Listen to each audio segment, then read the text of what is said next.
Welcome sa pinakaunang video ng Money Smart Pinoy.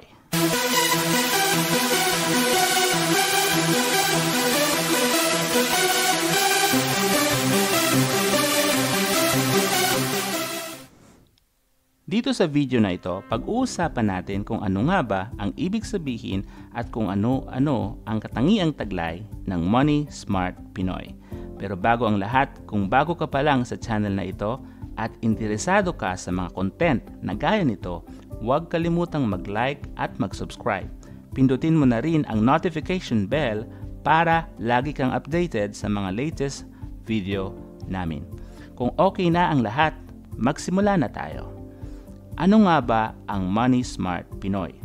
Ang Money Smart Pinoy ay tumutukoy sa isang Pinoy na may sapat na kaalaman kung paano niya i-handle ng maayos ang kanyang finances, kaya siya nakakagawa ng smart money decisions. Ang pagiging money smart ay walang pinipiling race or nationality dahil ito ay pwedeng matutunan ng kahit sino. Pero sa context ng ating channel, i-emphasize natin ang pagiging money smart Pinoy dahil ang layunin namin ay matulungan ang kapwa natin Pinoy na maging matalino sa pananalapi. Kaya naman, ano nga ba ang mga katangian ng Money Smart Pinoy? Una, ang Money Smart Pinoy ay financially literate. Ibig sabihin nito, alam niya ang basics ng personal finance at ginagawa niya ang mga ito. Kasama dito ang pagbabudget, pagsisave, pag-i-invest, pagbabayad ng utang, pagbuo ng emergency fund at pagkakaroon ng tamang proteksyon o insurance. Pangalawa, ang Money Smart Pinoy ay faithful steward. Alam niya na ang lahat ng bagay na nasa kanya ay ipinagkatiwala lang ng Diyos. Dahil dito, siya ay responsable sa kanyang pananalapi, hindi siya gahaman at ang kanyang confidence ay nakalagak sa Panginoon na siyang source ng lahat ng bagay.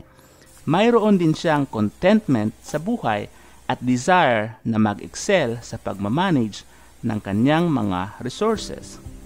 Pangatlo, ang Money Smart Pinoy ay may financial integrity. Ibig sabihin nito ay pinapairal niya ang karangalan sa pagpursu ng financial freedom. Hindi niya binabaliwala ang moralidad sa kabila ng kanyang mithiin na umasenso sa buhay.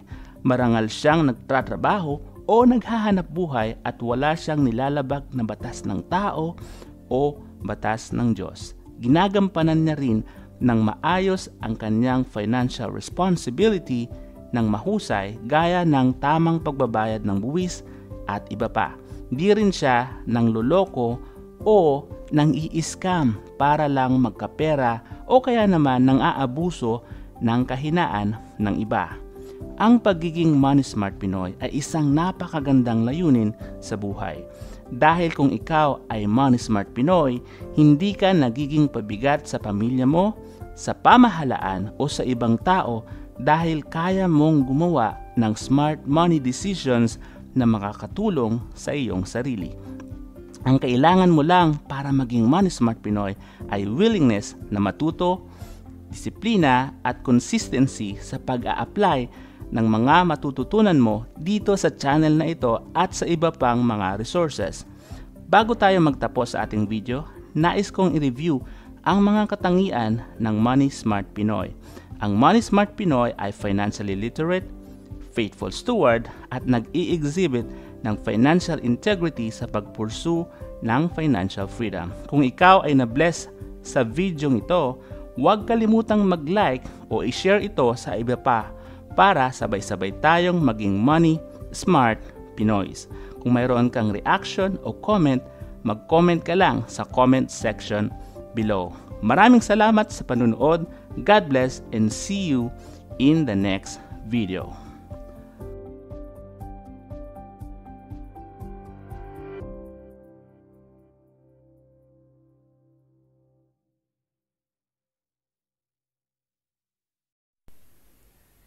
Welcome sa isa na namang video that will make you a Money Smart Pinoy.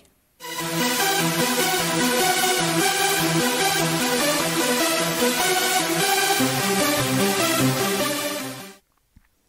video na ito, pag-uusapan natin ang ilang mga ipon ideas na pwede mong gawin para ikaw ay tuluyan ng makapag-ipon. Marami sa atin ang gustong mag-ipon, pero hindi ito magawa-gawa dahil sa sangkaterbang excuses. 2021 na, dapat kasabay ng pagpalit ng taon, may magbago din sana sa atin. So, ano man ang iyong excuses, tigilan mo na yan. Malay mo, ang mga ideas na matutunghayan mo sa video na ito ay siyang makakatulong pala sa'yo. So, tara na, umpisahan na natin ito. Pero bago tayo tuluyang mag-discuss ng ipon ideas, mahalaga na maunawaan natin kung ano ang tamang formula sa pagsisave. Ito ay income less savings is equal to expenses. Magtabi ka muna para sa savings bago ka maglaan para sa expenses mo regardless sa amount ng income mo. Huwag na huwag mo itong kalilimutan. Okay? Alright. Ang unang ipon idea na gusto kong i-share sa iyo ay ang envelope system. Ito ay ang paggamit ng envelope para sa iyong pag-ipon at pagbabudget. Kailangan mo munang mag-budget. Ilista mo kung magkano ang kinikita mo sa isang buwan. At ilista mo din ang mga bagay na kailangang budgetan. Maglaan ka ng envelope para sa bawat item na babudgetan mo. Halimbawa nito ay yung utility bills at internet bills mo. Siyempre, maglaan ka din ng envelope para sa savings mo. Ikaw na ang bahala kung ilang percentage mula sa income mo ang isi-save mo kada buwan. Pero ang ideal percentage na dapat nating sinisave ay 20% ng income natin. Pero dahil nagsisimula ka pa lang, pwedeng mas mababa dito ang i-save mo. Pwede kang magsimula sa 5% o di kaya naman sa 10%. And later on, pag komportable ka na, i-increase ito sa 20% and beyond. Tapos kung may natirang pera doon sa budget mo para sa expense items mo, pwede mo itong ilagay sa savings envelope mo bago mo ito i-replenish sa darating na sahuran. Pangalawang ipon idea ay ang 52-week savings challenge. Ito ay ang pag-iipon weekly ng pera na may fixed increment amount hanggang maabot mo ang ika-52 week o isang taon. Kailangan dito ng target increment amount na willing kang i-save weekly. Pwede kang mag-target ng piso, 10 piso o di kaya naman 500 pesos. Halimbawa, napili mong increment amount ay piso weekly. So, sa first week mo, piso ang isi-save mo.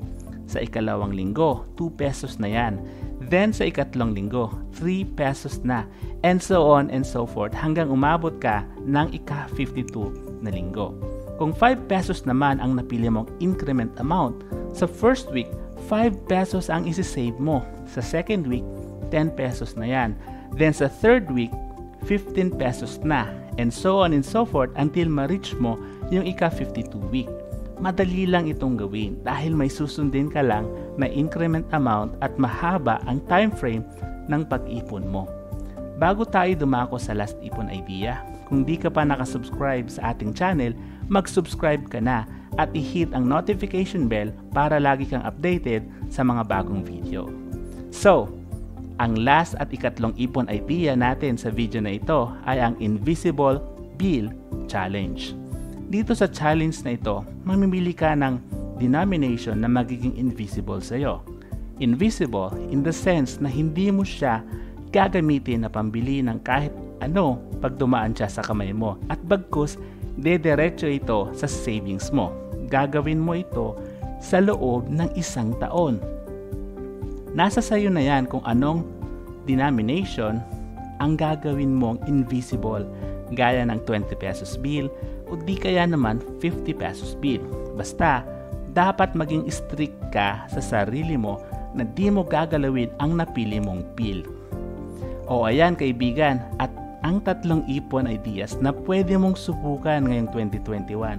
Tandaan natin, ang pagsisave ay hindi automatic. Kaya kailangan natin itong gawing bahagi ng ating lifestyle. At dapat, kung di pa tayo nagsisave, dapat simulan na natin ito sa lalong madaling panahon.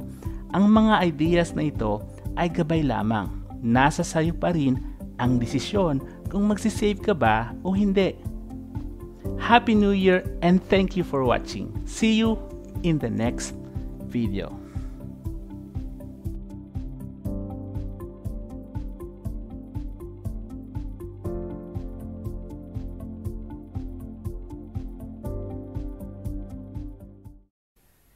Welcome sa isa na namang video that will make you a money smart Pinoy.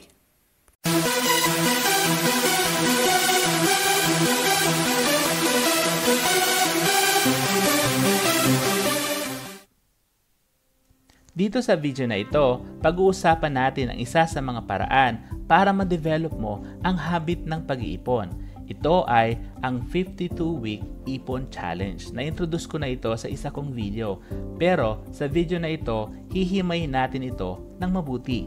So, kung ready ka na, magsimula na tayo. Ang 52-week savings challenge ay nag-viral noon sa iba't ibang social media at blogs sa US. Di nagtagal, ang challenge na ito ay nakarating sa ating mga platform. At isa sa mga vlogger na sinubukan gawin ang challenge na ito ay si Rhea Mocoro ng Kuripot Pinay noong 2014. By the end of the year, nakapag-save siya ng higit sa 60,000 pesos. Mula noon, marami na ring Pinoy ang sumubok sa challenge na ito at nagtagumpay. Malay mo, isa ka na sa makaka-conquer ng challenge na ito. So, paano nga ba nagwo-work ang 52-week ipon challenge? Ang challenge na ito ay simple lamang. Ito ay ang pagsisave weekly ng may fixed increment amount sa loob ng 52 na linggo o isang taon. Halimbawa, ang napili mong increment amount ay 20 pesos. Sa first week mo, 20 pesos ang isisave mo.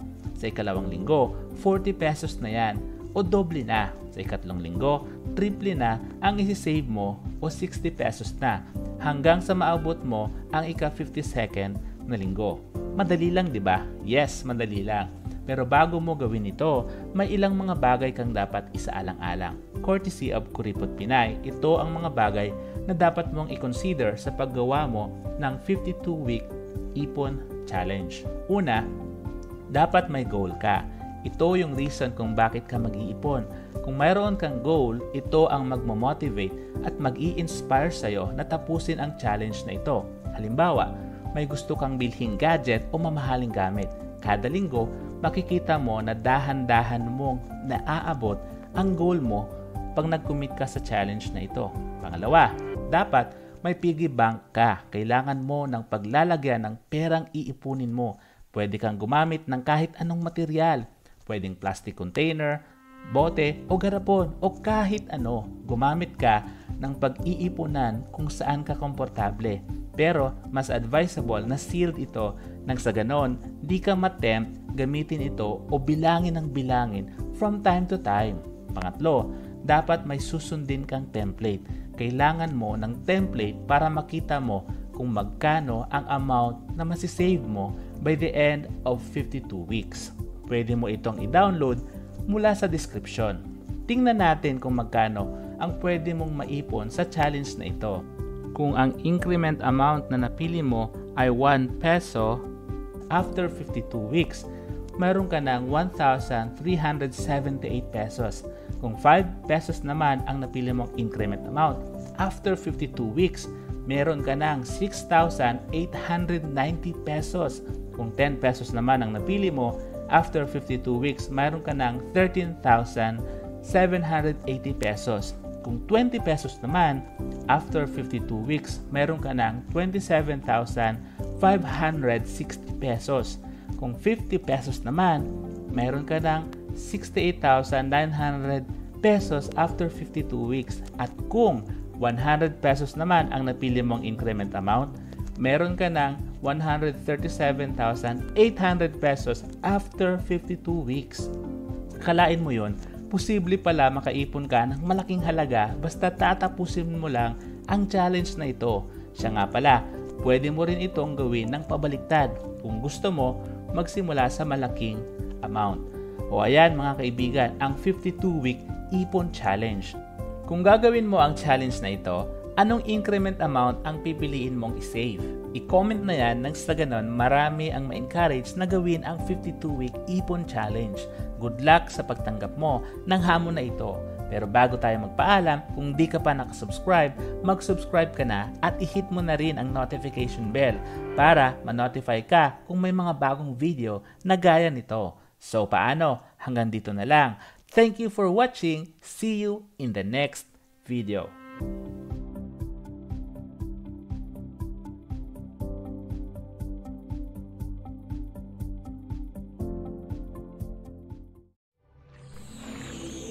Welcome sa isa na namang video that will make you a money smart Pinoy.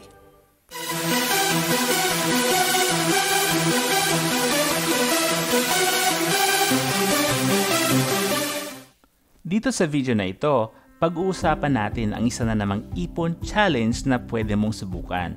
Ito ay ang Invisible Bill Ipon Challenge. Na-discuss ko na ito sa isa kong video, pero sa video na ito, mas hihimayin natin ito ng mabuti. Pero bago tayo magsimula, kung bago ka pa lang sa channel na ito at interesado ka sa mga video na gaya nito, bakit di ka pa mag-subscribe? I-hit mo na rin ang notification bell para lagi kang updated sa mga latest video. Kung okay na ang lahat, magsimula na tayo. Ang Invisible Bill Ipon Challenge ay variant ng Invisible 50 Ipon Challenge na nag-viral sa social media at na-feature pa sa Kapuso Mo Jessica Soho. Simple lang ang rule sa challenge na ito. Una, mamimili ka kung anong bill ang gusto mong maging invisible sa'yo.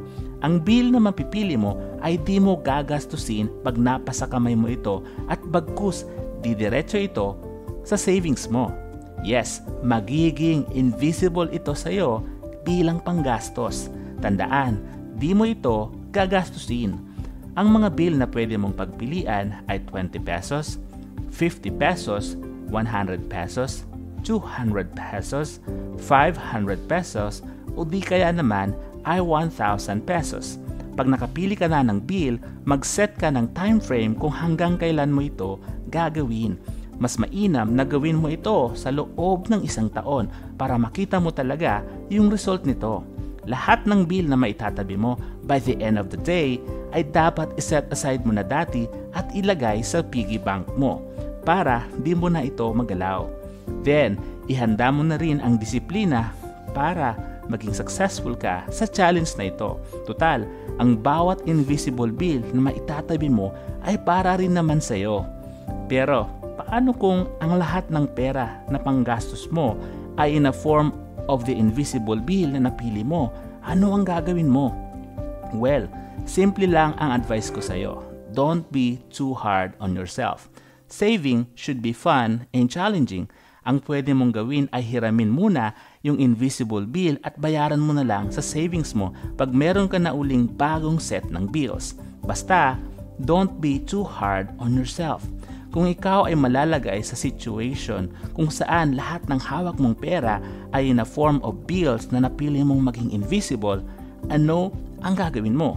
I-share mo na yan para magkaroon din kami ng ideya pag ma-encounter namin ito as we do this challenge. O paano? Hanggang dito na lang. Thank you for watching. See you in the next video.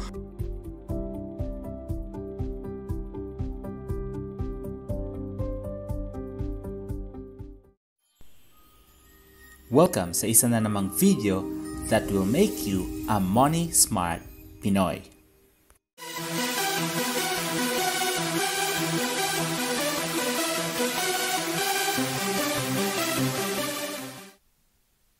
Dito sa video na ito, pag-uusapan natin ang top 5 reasons sa pag-iipon. Napaka-challenging mag-ipon, lalo na kung nagsisimula ka pa lang sa pag-develop ng habit na ito. Kaya naman, kakailanganin mo ng sapat na dahilan para ikaw ay makapag-ipon. Narito ang top 5 reasons sa pag-iipon na pwede mong i-adapt. Number 1 reason kung bakit kailangan mong mag-ipon ay para maging handa ka kung sakaling mawalan ka ng income. Hindi natin alam kung bukas may trabaho ka pa o wala na. Kaya naman dapat lagi tayong handa. Halimbawa na lang ay itong kasalukuyang pandemic. Marami ang nawala ng trabaho o di makapagnegosyo dahil sa sangkaterbang restrictions na dulot ng lockdown.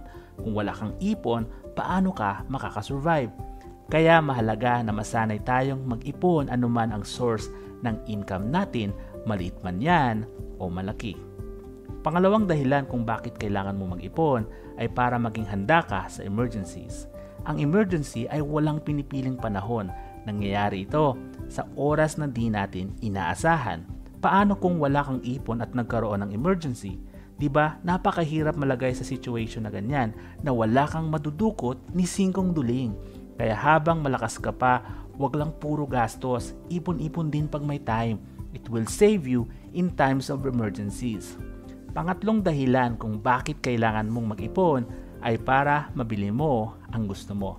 Marami kasi sa atin nagagalaw ang budget na para sana sa pambayad ng bills or other responsibilities dahil wala namang ipon para sa wants.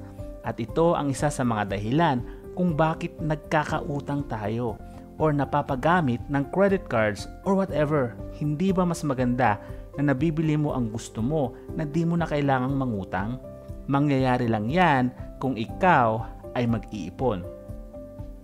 Pang-apat na dahilan kung bakit kailangan mong mag-ipon ay para maging handa ka sa pagtulong sa nangangailangan. Yes, tama ang narinig mo, para sa iba. Kasi whether we like it or not, may mga taong lalapit at hihingi ng tulong sa atin gaya ng ating mga kamag-anak o kaibigan. Mahirap silang tanggihan. Pero mas mahirap kung ikaw naman ang mahihirapan kasi yung ipangbibili mo na lang sana ng pagkain mo o ipambabao ng anak mo sa eskwela ay ibibigay mo pa sa iba. Kaya dapat may nakatabi kang pera in case na may lalapit sa iyo at hihingi ng tulong. In that way, mas magiging magaan ang pagtulong mo sa iba. Bago tayo dumako sa ikalimang reason sa pag-iipon, kung di ka pa nakasubscribe sa channel na ito, bakit di ka pa mag-subscribe? I-hit mo na rin ang notification bell para updated ka sa mga latest video na gaya nito. Kung okay na, ang panglimang dahilan kung bakit kailangan mong mag-ipon ay para maging handa ka sa iba't ibang opportunities. Opportunities may take a form of a business or investment or whatever. Kung wala kang ipon, di mo matitake yung opportunity that comes your way. Ika nga ng mga expert, cash is king. Dapat may nakatabi kang pera to grab opportunities and it will only happen kung ikaw ay may ipon. So ayan mga kaibigan, ang top 5 reasons sa pag-iipon. Sana ay may bago kayong natutunan sa video na ito. Alin kaya sa mga ito ang number 1 reason mo kung bakit ka mag-iipon? I-share mo na yan sa comment section below. Thank you for watching. See you on the next video.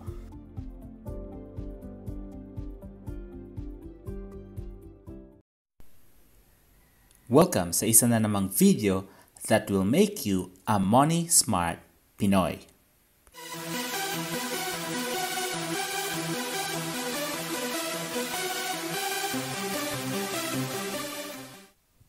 Dito sa video na ito, pag-uusapan natin ang 5 toxic Filipino culture na nagpapahirap sa atin. Yes, tama ang narinig mo, nagpapahirap. Ang kahirapan ay di lang basta dulot ng kawalan ng hanapbuhay o oportunidad. Isa sa mga contributing factors sa kahirapan ay ang ating toxic Filipino culture. Ito ay ang mga di magagandang gawi na nakasanayan natin as Filipinos na marahil namana natin o natutunan mula sa ating mga ninuno. Sa ayaw at gusto natin, ang mga ito ay pwedeng makaapekto sa status natin sa buhay, directly or indirectly. Kaya nga dapat ma-identify na natin sila ng maaga nang sa ganon makahanap tayo ng paraan para ma-address natin sila ng mabuti. Kung ready ka na, magsimula na tayo. Ang unang toxic Filipino culture na nagpapahirap sa atin ay ang Filipino time. Ito ay ang nakasanayan nating gawi na dumating sa ating mga appointment ng late. Though marami ding culture sa iba't ibang panig ng mundo na gaya nito, still hindi pa rin maganda na masanay tayong malate. Ika nga sa isang kasabihan, the early bird catches the worm. Tandaan natin, hindi na natin pwedeng ibalik ang mga panahon na lumipas na. Kaya next time, be on time. Ang ikalawang toxic Filipino culture na dapat na nating tigilan ay ang manyana habit. Ito ay ang nakasanayan nating gawi na ipagpalibang gawin ang mga importanteng bagay. Puro tayo mamayana kahit na dapat na tayong gumawa ng aksyon at the moment. Dahil sa manyana habit, palagi tayong nagra-rush sa ating mga deadline at marami tayong namimiss na opportunity. Opportunity na maaari palang makatulong sa ating umasenso. Pangatlong toxic Filipino culture na dapat tigilan na natin ay ang ningas-kugon. Ito ang nakasanayan nating gawi na sa una lang tayong masigasig sa paggawa ng isang bagay kahit na alam naman natin na importante ang ginagawa natin. Di pa rin nating maiwasang sumuko sa mga bagay na nasimulan na natin. Dahil dito, maraming nasasayang na resources, time, at effort na sana nailaan na lang sa mga bagay na siguradong tatapusin natin. Pang-apat na toxic Filipino culture na nagpapahirap sa atin ay ang bahala na attitude. Ito ay ang nakasanayan nating gawi na iasa sa chance o kapalaran ang mga bagay-bagay na dapat ay pinagplaplanuhan natin. Dahil dito, maraming Filipino ang walang kaplano-plano sa buhay. Minsan, sinasabi pa natin na bahala na si Batman. Pero sino ba dapat ang magpaplano para sa atin? Kapitbahay ba natin? Kaibigan? Pamahalaan? O kapalaran? Di ba dapat sarili natin? Kaibigan, ikaw ang guguhit ng kapalaran mo. Kaya dapat matuto kang magplano para sa sarili mo.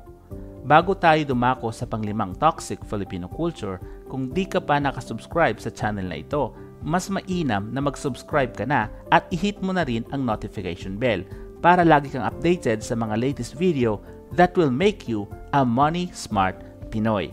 Kung okay na, heto ang ikalimang toxic Filipino culture na dapat na nating tigilan. Ito ay ang crab mentality. Ito ang nakasanayan nating gawi na hilain pababa ang kasama nating umaasenso sa buhay sa pamamagitan ng pagchichismis, paninira at iba pa. Nagagawa natin ito dahil sa feeling of insecurity.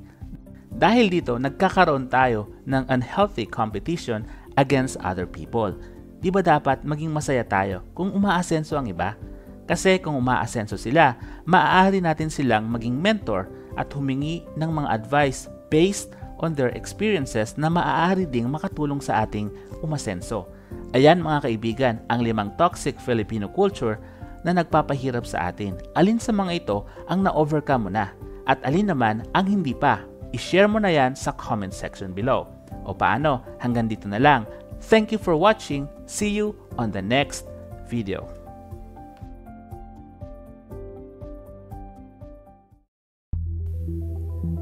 Welcome sa isa na namang video that will make you a money smart Pinoy.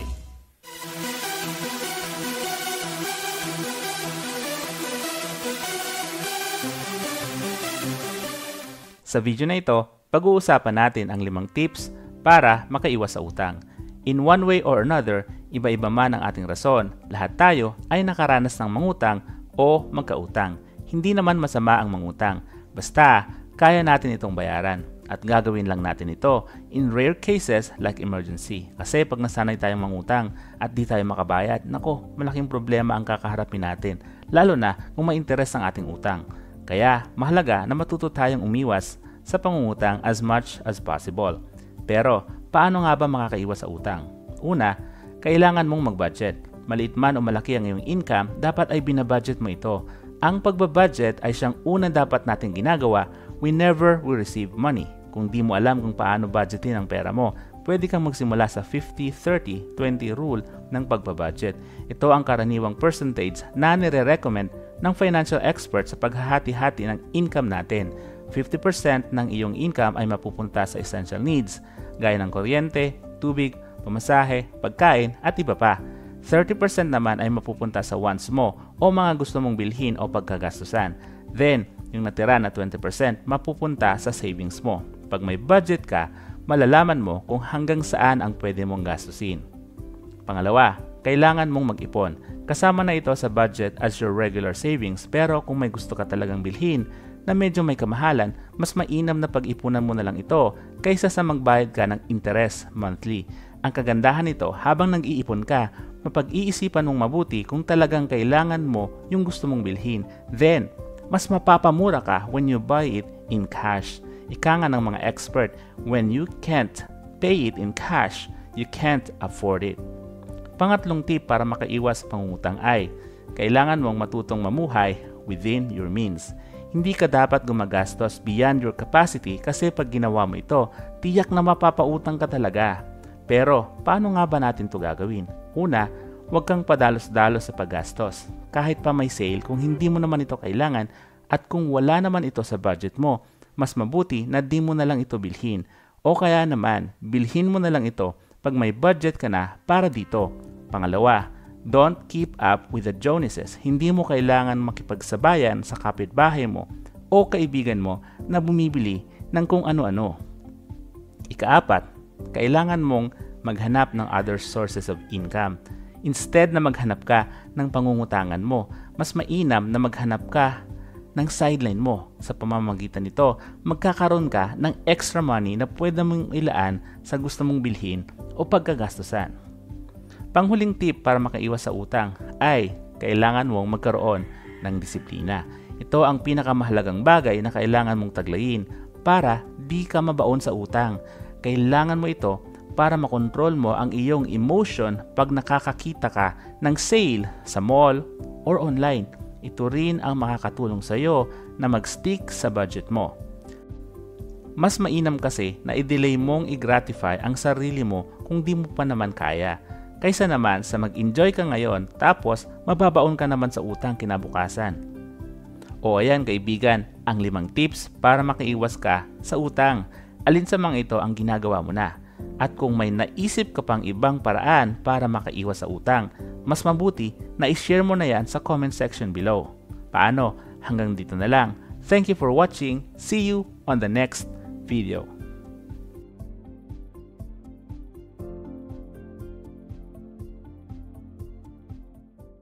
Marami ka bang utang at pinagkakautangan at di mo alam kung anong uunahin mong bayaran?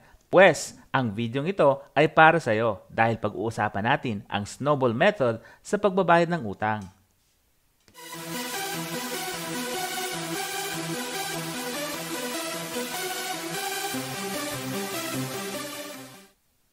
Ang snowball method o debt snowball method ay isang paraan ng pagbabayad ng utang na pinasikat ng best-selling finance author na si Dave Ramsey. Kaya ito tinawag na snowball method kasi inihalin tulad sa snowball ang pagbabayad mo sa utang kung saan magsisimula ka sa maliit na snowball na pag pinagulong-gulong mo pababa ng hill ay magiging malaki in the end. So yes, dito sa method na ito, uunahin mong bayaran ang pinakamaliit mong utang hanggang sa mabayaran mo ang lahat. Pero, paano mo nga ba ito gagawin? Una, ilista mo ang lahat ng utang mo mula sa pinakamaliit hanggang sa pinakamalaki regardless of interest rates. Halimbawa, mayroon kang 3 utang. Yung isa sa credit card na nagkakahalaga ng 20,000 pesos na may monthly interest na 3.5% pag di ka nakabayad ng outstanding balance mo sa due date. Pangalawa, yung hinira mo sa ibang tao na 3,000 pesos. At yung panghuli ay yung inutang mong gamit para sa bahay na hulugan worth 12,000 pesos. Siyempre, ang uunahin mo sa listahan ay yung inutang mo sa ibang tao kasi ito yung pinakamaliit. Then, yung hinuhulugan mo na gamit. And last, yung utang mo sa credit card. Pangalawa, magbayad ka ng minimum sa lahat ng pinagkakautangan mo maliban sa pinakamaliit mong utang. Though may target ka na i-prioritize bayaran dito sa method na ito, mahalaga na di mo ma-miss bayaran kahit yung pinaka-minimum amount monthly sa lahat ng pinagkakautangan mo. Nang sa ganon, hindi ito magkapatong-batong at di ka mabaon sa utang. Siyempre, dahil ang priority mong bayaran ay yung pinakamaliit mong utang, hindi lang minimum ang ibabayad mo dito. Kaya, ang pangatlo nating step ay sikapin mong tapusing bayaran ang pinakamaliit mong utang. Ito yung pinaka-goal ng snowball method. Magsimula ka sa maliit na utang kasi pag may natapos ka ng bayaran, mabuboost yung confidence mo na mabayaran ang lahat ng utang mo one at a time. Kung natapos mo na yung smallest debt mo, magtabi ka pa rin ng pera as if binabayaran mo pa rin ito. Nang sa ganon, hindi ka maging lax at mabilis mong matapos ang pangalawang utang mo kasi dito mo idadagdag yung perang naitabi mo na para sana sa natapos mong bayaran. Bago tayo dumako sa panghuling step sa snowball method, kung di ka pa nakasubscribe sa channel na ito, mas mainam na mag-subscribe ka na at pindutin mo na rin ang notification bell para lagi kang updated sa mga latest video that will make you a money smart Pinoy. Kung okay na, ito ang panghuling gagawin mo sa snowball method. Repeat the process hanggang sa mabayaran mo lahat ng utang mo. Ganyan lang kasimple ang method na ito. Magsimula ka sa maliit na utang hanggang sa matapos mo lahat. At gaya ng snowball, makikita mo na in the end, yung sinimulang mong maliit, malaki ang magiging accomplishment. Ang snowball method ay hindi para sa lahat. Pero kung susubukan mo ito, malaki ang magiging impact nito sa iyo psychologically. Kasi dito, pwede ka kaagad magkaroon ng accomplishment sa pagbabayad ng utang. Sana may bago kang natutunan sa video na ito. Anong masasabi mo sa snowball method? I-share mo na yan sa comment section below. Thank you for watching. See you in the next video.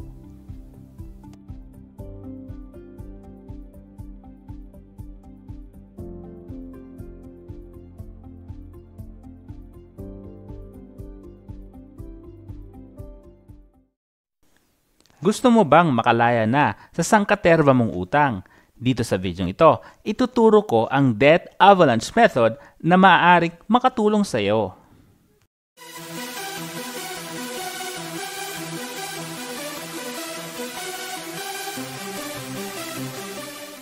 Ang debt avalanche method ay isang uri ng strategy sa pagbabayad ng utang kung saan ipaprioritize mong bayaran ang utang mo na may pinakamalaking interest rate. Ang goal nito ay i-minimize ang binabayaran mong interest. So, paano nga ba ito gagawin? Una, ilista ang lahat mong utang. Ilista mo sila ayon sa kanilang interest rates. Dapat ang may pinakamalaking interest rate ang ilagay mo sa taas ng listahan mo kasi yan yung target mong i-eliminate. Halimbawa, mayroon kang 3 utang. Yung isa sa credit card worth 30,000 pesos na may monthly interest rate na 3.5%. Pangalawa, yung personal loan mo sa bangko na worth 50,000 pesos na may monthly interest rate na 2%. And last, yung utang mo sa Bombay na 20,000 pesos na may monthly interest rate na 10%. Siyempre, ang uunahin mo sa listahan ayon sa avalanche method ay yung utang mo sa Bombay kasi ito yung may pinakamataas na interest. Next, yung utang mo sa credit card. Then last, yung personal loan mo. Pangalawa, bayaran ang mga minimum ng lahat ng utang. Di ka dapat magpabaya sa mga responsibility mo kahit na may priority kang tapusin. Kasi pag hinayaan mo sila at may namiss kang bayaran, baka dumoble ang mga utang mo dahil sa compound interest. Yan yung dapat mong iwasan as you try to pay off your debts. Pangatlo, magbayad ka ng extra sa utang mo na may pinakamalaking interest rate. Dahil ang goal mo ay ma-eliminate ang utang mo na may pinakamalaking interest rate, ito dapat ang pinagsisikapan mong mabayaran as soon as possible. So kung may extra ka na pera, dito mo ito ilaan. Bago tayo dumako sa panghuli, kung di ka pa nakasubscribe sa channel na ito, mas mainam na mag-subscribe ka na at pindutin mo na rin ang notification bell para lagi kang updated sa mga latest video na gaya nito. Kung okay na, ang panghuling step sa debt avalanche method ay repeat the process hanggang mabayaran mo lahat ng utang mo. Pag natapos mo ng bayaran yung utang mo na may pinakamalaking interest, magtabi ka pa rin ng same amount na binabayad mo para sa interest nito at idagdag mo ito sa pangalawang utang na gusto mong tapusin para mabilis mong matapos ang ikalawang utang mo. Gawin mo ito hanggang sa mabayaran mo lahat ng utang mo. Ang debt avalanche method ay isa sa pinaka-efficient way ng pagbabayad ng maraming utang. Dahil sa strategy na ito, mabilis mong matatapos bayaran ang utang na may pinakamalaking interest rate. Yung interest na masisave mo ay pwede mong gamitin na pambayad ng iba mo pang utang. O ayan kaibigan, ang debt avalanche method. Sana may bago kang natutunan sa video na ito. Anong masasabi mo sa strategy na ito ng pagbabayad ng utang? I-share mo na yan sa comment section below. Thank you for watching. See you in the next video.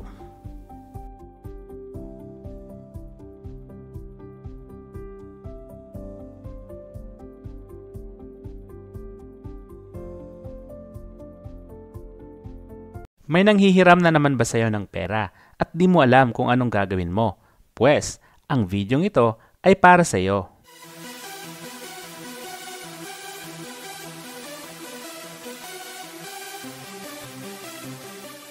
Lahat naman siguro sa atin ay nakaranas ng mahiraman o mautangan ng pera, lalong-lalo na ng mga taong malapit sa atin. Sa ayaw at sa gusto natin, isa itong realidad ng buhay. Kaya dapat alamin natin kung ano ang mga pwede nating gawin in case may manghihiram sa atin ng pera.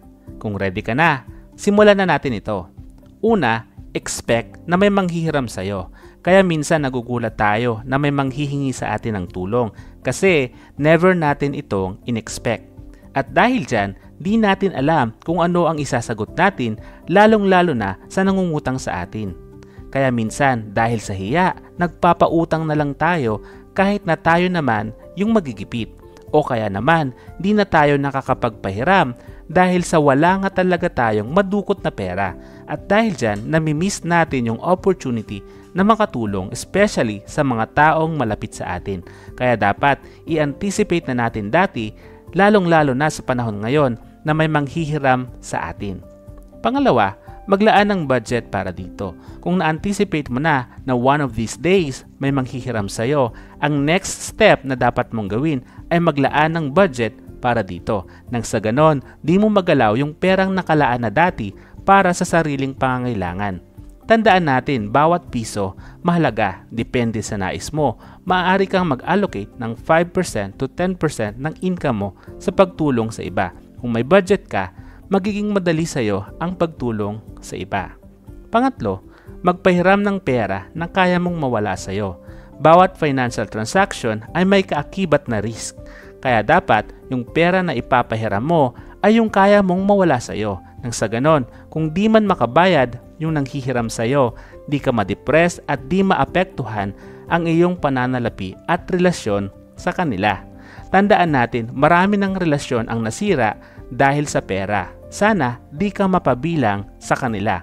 Maiiwasan mo ito kung ang ipapahiram mo lang na pera ay yung kaya mong mawala sa iyo. Pang-apat, kausapin ng mabuti ang papahiraman mo ng pera. Ipaliwanag mo sa kanya kung gaano kahalaga ang pera na iyon sa iyo. Ilatag mo rin ang expectation mo sa nanghihiram sa iyo. I-emphasize mo na importante ang communication anuman ang kahihinatnan ng hiniram niya na pera. This will help you preserve your sanity in case na di na siya makabayad. Panghuli, hope for the best.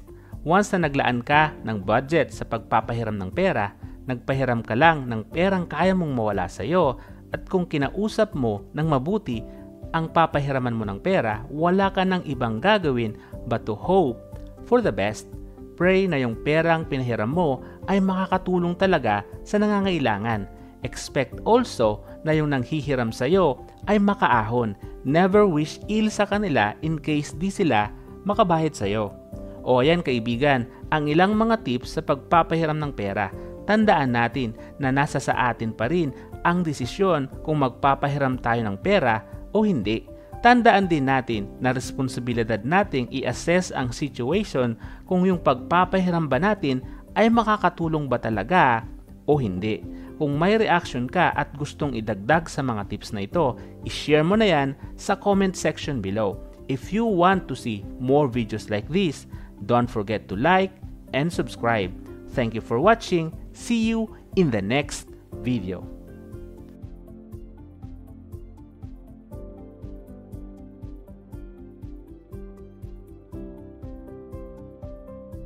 Sawang-sawa ka na ba sa current lifestyle mo?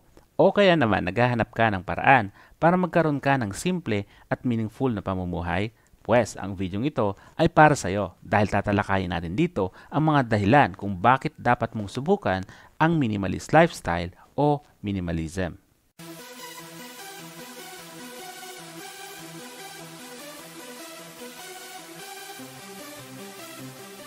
Originally, ang minimalism ay tumutukoy sa art movement kung saan mas naipapakita palalo ng mabuti ang kagandahan ng isang bagay sa pamamagitan ng pag-eliminate ng mga non-essential form, features, or concept. Kung baga, the simpler the art, the better. Di nagtagal, ang konsepto ng minimalism ay inadapt sa pamumuhay ng tao na ang resulta ay minimalist lifestyle. Ito ay ang intentional way of living kung saan dapat mong i-eliminate yung mga bagay na di mo naman talaga kailangan at bagkus nagdaragdag lang ng clutter, stress at gasto sa buhay mo. Ang focus ng minimalist lifestyle ay ang pagkakaroon lang ng mga bagay na kailangan mo at tumutulong sa iyong maabot ang mga layunin mo sa buhay. Ganyan kasimple ang minimalist lifestyle. Pero ano nga ba ang mapapala mo kung mag-shift ka from your current lifestyle into a minimalist lifestyle? Una, mabibigyan mo ng pansin ang mga bagay na importante sa iyo. Ang core kasi ng minimalist lifestyle ay ang pag-let go ng mga bagay na di naman importante at di nakakadagdag value sa iyo as a person.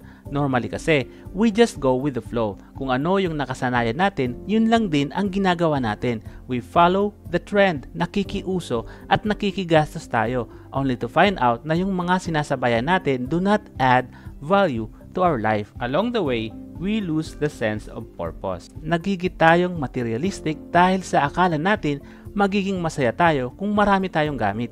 Then, we miss the more important things in life dahil sa kakasplurge natin sa mga non-essential things.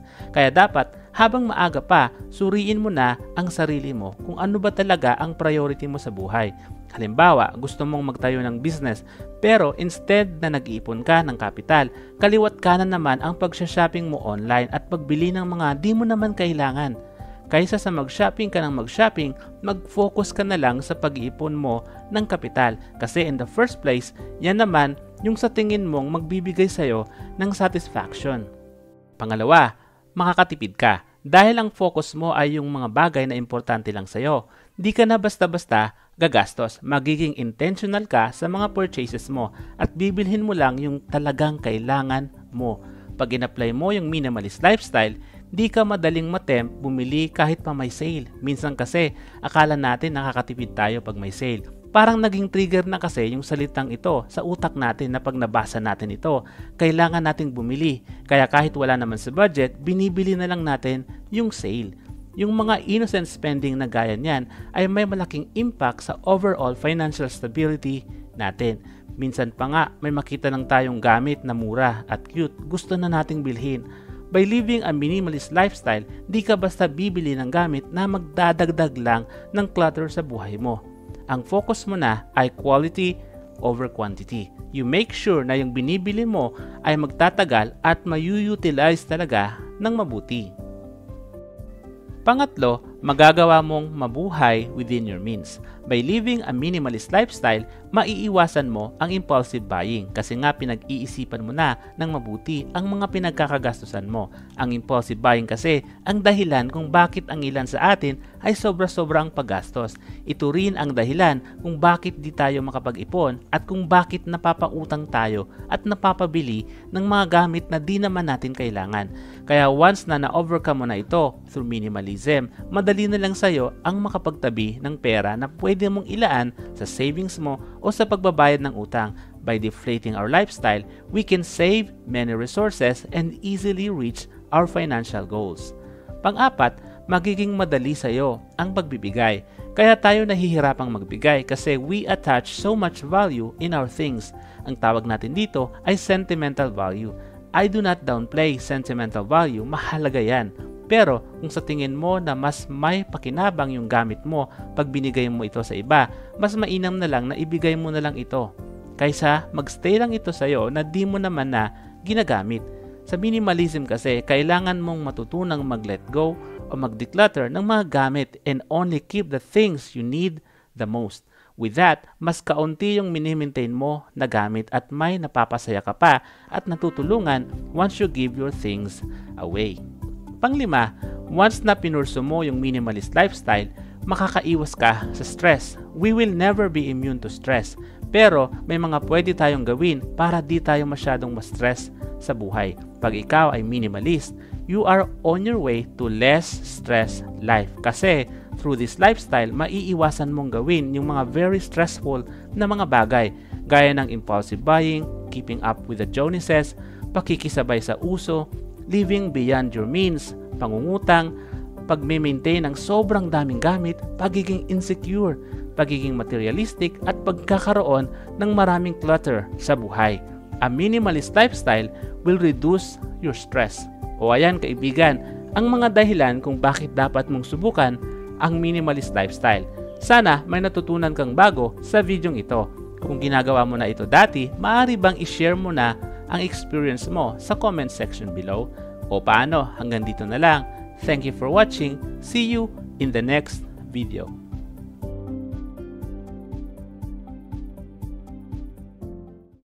Nagtataka ka ba kung bakit lagi na lang bitin ang pera mo regardless sa laki o liit ng iyong sahod?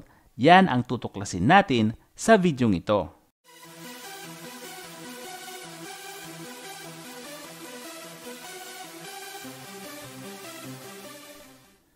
Bago tayo magsimula, kung bago ka pa lang sa channel na ito, mas mainam na mag-subscribe ka na para lagi kang updated sa mga latest video that will make you a money smart Pinoy. Kung okay na, talakayin na natin ang mga maaaring dahilan kung bakit ang pera mo'y laging bitin. Una, kaya siguro laging nabibitin ang pera mo dahil sa kadahilanang ikaw ay isang one-day millionaire. Ang one-day millionaire ay puro pagkakagastusan ang iniisip once na nakatanggap siya ng pera. Basta may pera, feeling niya kailangan niya na kaagad itong gastusin instantly. Di niya alintana ang paggastos at di niya namamalayang ubos na pala ang kanyang datong. Marami sa atin ang ganito, kaya tayo kinakapos. We spend as if there is no tomorrow. Pero pag dumating na ang bukas, ano tayo? Nga. Pangalawa, isa kang impulsive buyer. Though ang one-day millionaire at impulsive buyer ay parehas impulsive, ang one-day millionaire ay gumagastos dahil sa kadahilanang may pera siya. Samantala, ang impulsive buyer naman ay gumagastos kasi feeling niya kailangan niyang bilhin yung mga nakikita niyang nakasale o mura. Ang impulsive buyer ay basta na lang bumibili ng kung ano-ano kahit di naman kailangan at kahit di naman ito kasama sa budget. Isa rin itong dahilan kung bakit napapagamit tayo ng credit card o napapautang. Pangatlong dahilan kung bakit lagi kang kapos ay di ka nagbabudget.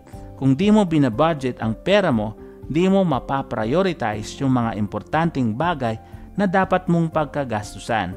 Dahil dito, di mo namamalayang nag-overspend ka na pala sa mga non-essential things. Katagalan, napapautang ka na lang just to meet your basic needs. Kaya mahalaga na ikaw ay mag-budget para malaman mo kung ano ang priority mo at kung saan napupunta ang pera mo.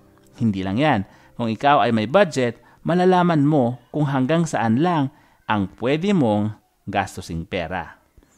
Pang-apat, you don't live within your means. Marahil nga may budget ka, pero kung di mo naman ito sinusunod, abay, wala din itong silbi. Ito ang nangyayari sa karamihan na di mapigilan ang kanilang emotion na gustuhin ang pag-acquire ng mga gamit at pag-avail ng mga services na wala naman sa kanilang budget. Kung di mo susubukang gumastos ng mas mababa kaysa sa iyong kinikita, tiyak na di ka na makakaalis sa rat race at sigurado na you will live from paycheck to paycheck. Panglimang dahilan kung bakit ang pera mo'y laging bitin ay marahil mahilig kang magpa-impress sa iba. Sa kakaisip mo ng sasabihin ng ibang tao tungkol sa iyo, di mo tuloy maiwasang di magpa-impress sa kanila. Kahit di naman kaya, pinipilit mong makisabay sa uso. Sinusubukan mong tapatan kung ano ang kayang bilhin ng iyong mga kaibigan o kapitbahay. Marahil ginagawa mo ito to prove na kaya mo rin ang ginagawa nila, but it's not the best way to do it because it will just cost you a lot. Ika nga ng isang quotation, we buy things we don't need with money we don't have to impress people we don't like. O ayan kaibigan, ang maaring mga dahilan kung bakit ang pera mo'y laging bitin. Guilty ka ba sa paggawa ng mga ito o hindi? Kung mayroon kang gustong idagdag sa mga ito, mas mainam na i-share mo na yan sa comment section below. O paano? Hanggang dito na lang. Thank you for watching. See you in the next video.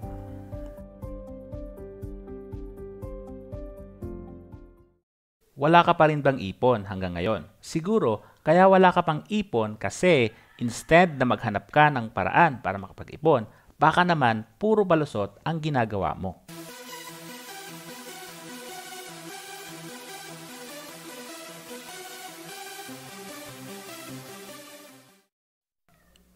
Dito sa video ito, pag-usapan natin ang mga palusot ng mga walang ipon. Unang palusot ng mga walang ipon ay walang budget. Kung wala kang budget, marahil di mo alam ang tamang sistema para makapag-ipon. Ang ginagawa kasi ng karamihan sa kita nila kaya di sila makapag-ipon ay binabawas nila kaagad ang perang para sa mga expenses. Then kung may matira lang sa pera, yun lang ang iniipon nila. Pero normally, sa ganitong sistema, walang natitira para sa ipon.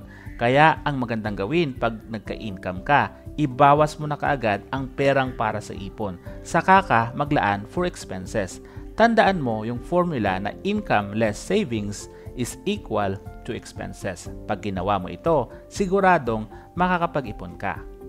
Pangalawang palusot ng mga walang ipon ay maliit ang sahod. Siguro nga maliit talaga ang sahod o kita mo, pero hindi ito sapat na dahilan para ikaw ay di makapag-ipon.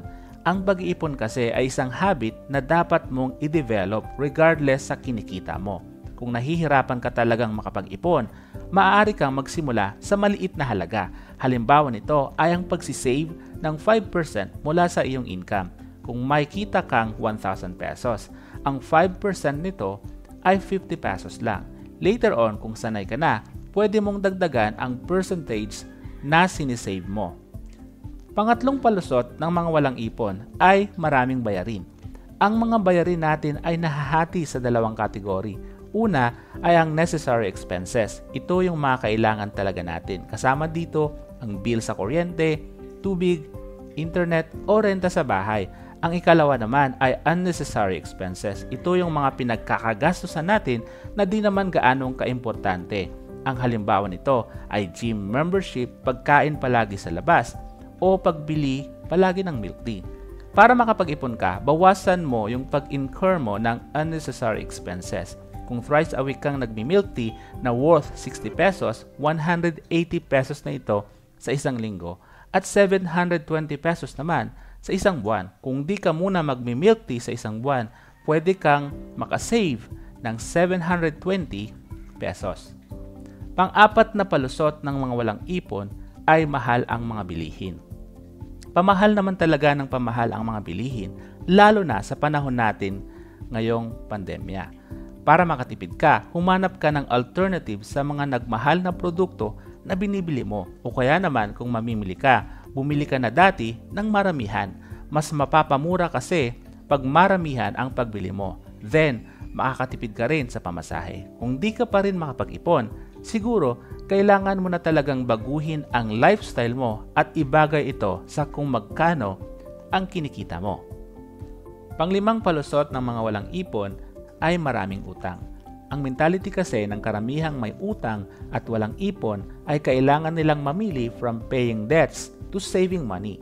Di nila nare-realize na ang habit ng pag-iipon ay nagko-complement sa habit ng pagbabayad ng utang. Again, it all goes back to budgeting your money. Kailangan mong i-allocate ng mabuti ang pera mo. Pero kung sa tingin mo na di mo pa rin talaga kayang mag-ipon, maybe it's time na maghanap ka na ng iba pang sources of income or side hustle. Ika nga, if you cannot live within your means, expand your means. O yan kaibigan, ang ilang mga palusot ng mga taong walang ipon. Alin sa mga ito ang dahilan mo kung bakit di ka pa rin makapag-ipon? At ano naman ang ginagawa mo para ma-overcome ito? I-share mo na yan sa comment section below. Don't forget to like, share, and subscribe. Thank you for watching. See you in the next video.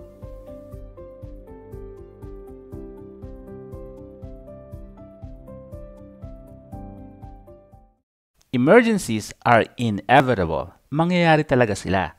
At pag nangyari sila, they will directly affect your finances. Kaya, mahalaga na alam mo kung ano-ano nga ba ang mga emergency na maaaring makaapekto sa iyo. Yan ang tatalakayin natin sa video ito.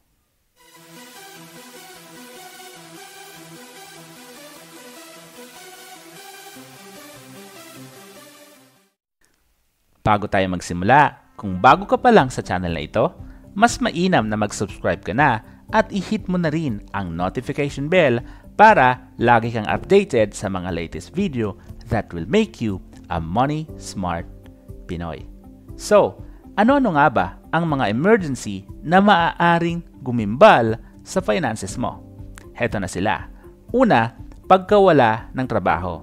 Ayon sa ulat ng Philippine Daily Inquirer, 4.5 milyong Filipino ang nawala ng trabaho last 2020. Ang ating bansa ay nakapagtala ng 10.4% unemployment rate na siyang pinakamataas sa loob ng 15 years dahil sa COVID-19 pandemic at lockdown.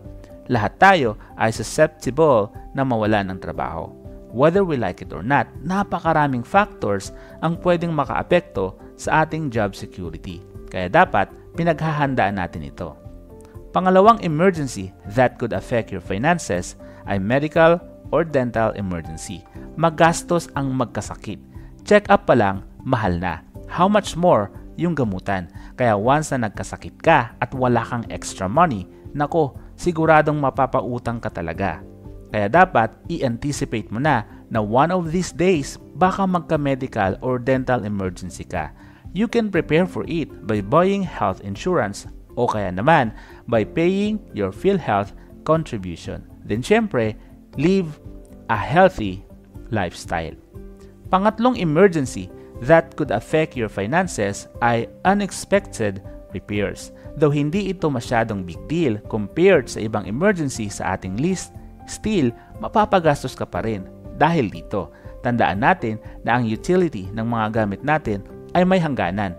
Paano kung nasira ang computer mo sa kasagsagan ng online class or work mo from home? Siyempre, kailangan mo kaagad ipaayos yan para hindi maabala ang ginagawa mo. Pang-apat na emergency that could affect your finances ay natural disasters. We're not immune to this. Kahit saan tayo magpunta, maaaring maranasan natin ang mga natural disaster gaya ng lindol, bagyo, landslide, pagbaha, pagputok ng bulkan, at iba pa. Natural disasters can damage properties and destroy lives. Once na na-experience mo sila na hindi ka ready, nako, siguradong pati ang finances mo ay magiging disaster. Panglimang emergency that could affect your finances ay pagkamatay ng mahal sa buhay. Ito ang pinaka-devastating kasi hindi ka lang mawawala ng mahal sa buhay, mapapagastos ka pa. Normally kasi we don't prepare for it. Pero this is the reality of life. Kaya kailangan nating tanggapin at paghandaan ang kamatayan. Parang nakakailang lang pag-usapan pero mahalaga na prepared ka for the worst. O ayan kaibigan, ang mga emergency that could affect your finances. Diniscuss natin sila nang sa ganon ma-appreciate mo ang kahalagahan ng paghahanda at pagkakaroon ng emergency fund na tatalakayin natin sa susunod na video. O paano? Hanggang dito na lang. Thank you for watching. See you in the next video.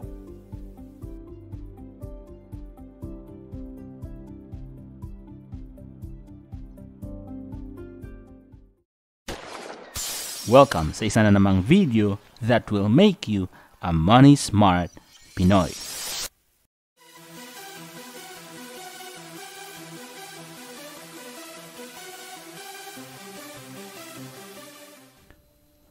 Sa video ito, pag-usapan natin ang mga tips sa pagbuo ng emergency fund.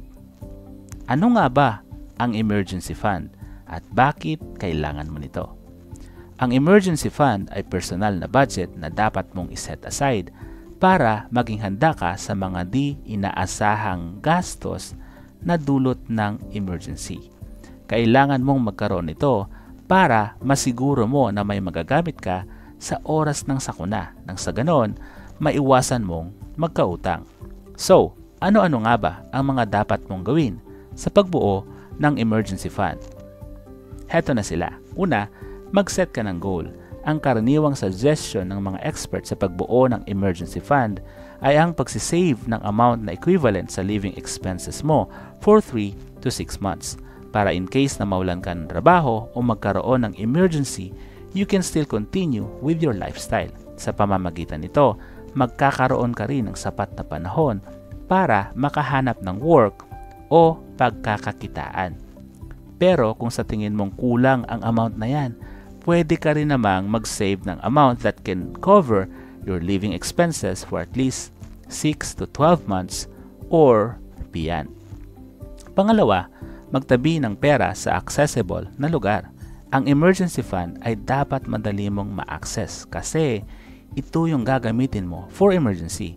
Pwede mo itong itabi as cash o di kaya naman ilagay sa savings account sa bangko.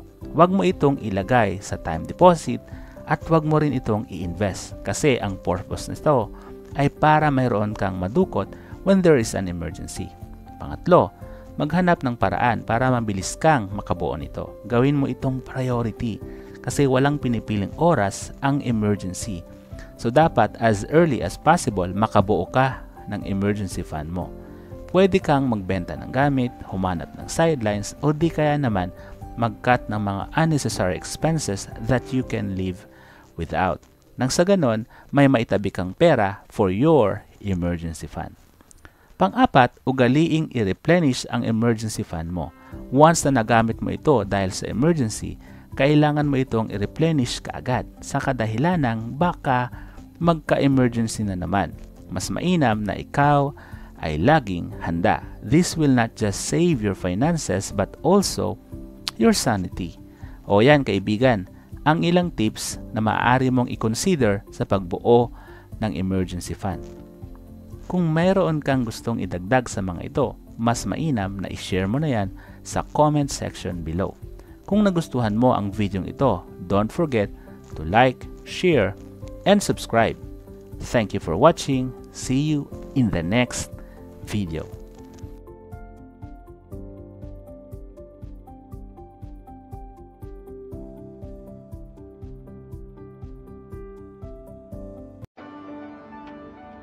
Welcome sa isa na namang video that will make you a money smart Pinoy.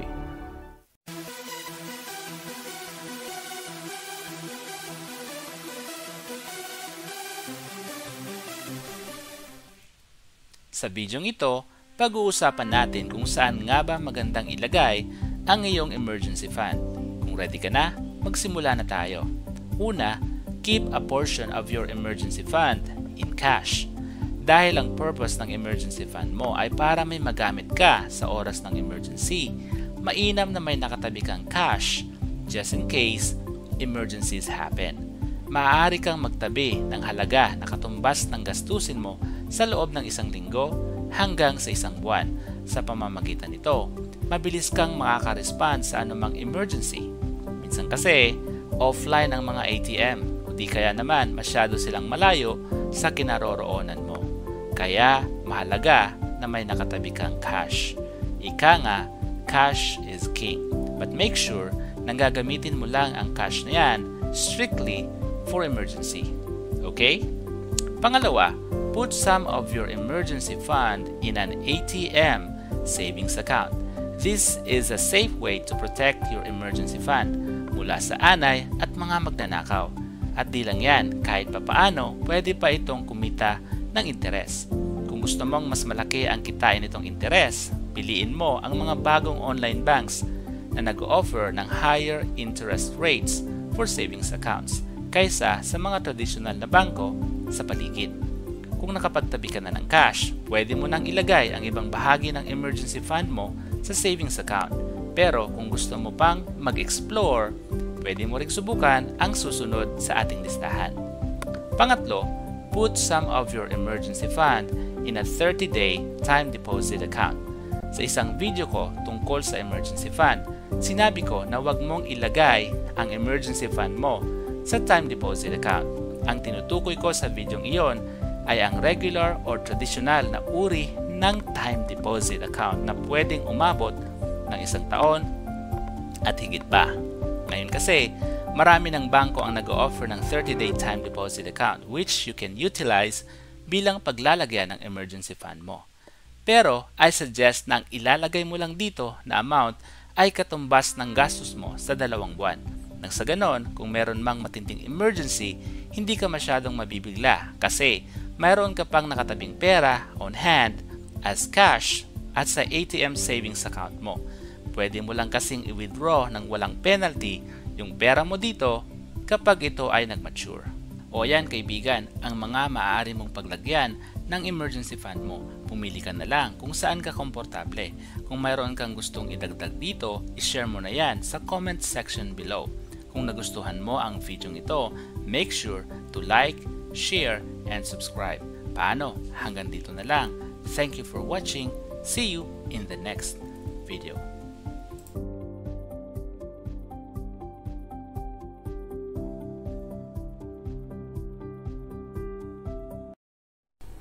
Welcome sa isa na namang video that will make you a money smart Pinoy.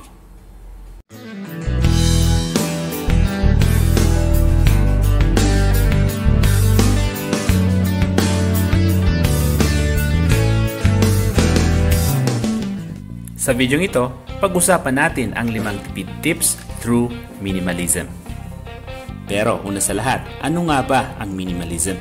Ang minimalism ay intensyonal na pamumuhay ng simple at pagkakaroon lang ng mga bagay na talagang kailangan mo. Siguro, ang minimalism ay best expressed by the phrase, less is more. Marahil may ideya ka na kung paano ka makakatipid through minimalism. Pero mas mainam na talakayan natin ang mga ito. Una, umiwas sa impulse buying. Aminin man natin o hindi, lahat tayo ay guilty sa bagay na ito. Pero through minimalism, maiiwasan natin maging impulsive. Why? Kasi alam na natin kung ano talaga yung mga bagay na kailangan natin sa buhay na magdadagdag value in our existence. When you embrace minimalism, you learn to be content and be purposeful sa lahat ng desisyon mo sa buhay, kahit sa pamimili. Pangalawa, matutong bumili o gumamit ng second-hand items. Di hamak na mas mura ang mga used items kaysa sa mga bago. Kailangan lang nating maghanap ng magandang deals. Ang kagandahan nito, marami na ngayon ang nagbebenta ng mga second-hand pero quality items. Pero kung ikaw yung taong di talaga gumagamit ng used items, mas maganda na mag-invest ka sa quality items. Pero kailangang pagplanuhan at pag-ipunan mo ito. In the long run kasi, kahit mahal ang quality items, mas makakatipid ka naman kasi matagal mo itong magagamit. Kasi nga, quality. Pang-apat, magbenta o mag-donate ng mga items na di mo na ginagamit. Instead of throwing things away, pwede mong pagkakitaan ang mga pinagsawaan mo na. Pero kung ayaw mo namang magbenta, edi i-donate mo na lang, at least may napasaya ka pa. Ika nga, kalat mo ay pwedeng maging yaman ng iba. Panghuli, matutong mamuhay ng simple. Yan ang pinakalayunin ng minimalism, to help us declutter and simplify our lives. Kung namumuhay ka ng simple, hindi ka basta maiinggit sa iba or matitempt na magwaldas para lang ma-impress ang mga marites. Marami pang tipid tips ang pwede nating matutunan through minimalism. Pero yan na muna sa ngayon. Thank you for watching. See you in the next video.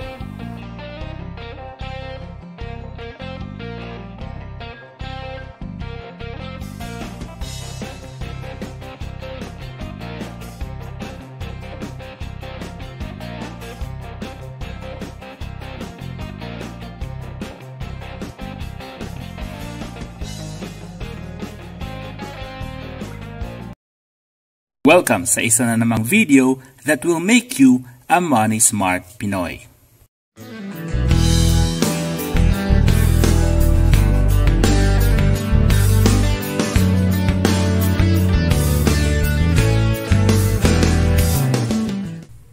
Sa video ito, pag-usapan natin ang pinakaabangan ng mga may trabaho dyan ngayong Pasko, ang Christmas bonus. Siguro may plano ka na sa tatanggapin mong Christmas bonus. Pero bago mo gawin yan, pakinggan mo muna ang mga suggestion ko kung saan mo pwedeng gamitin ang iyong Christmas bonus. Una, mag-save ka. Yes, tama ang narinig mo. Save. Huwag mong kalimutan na sa lahat ng kita mo ay dapat may tinatabi ka para sa ipon mo. Regardless kung ang kita mo na yan ay regular or unexpected income. Anyway, hindi mo naman kailangang isave lahat ang buong Christmas bonus mo.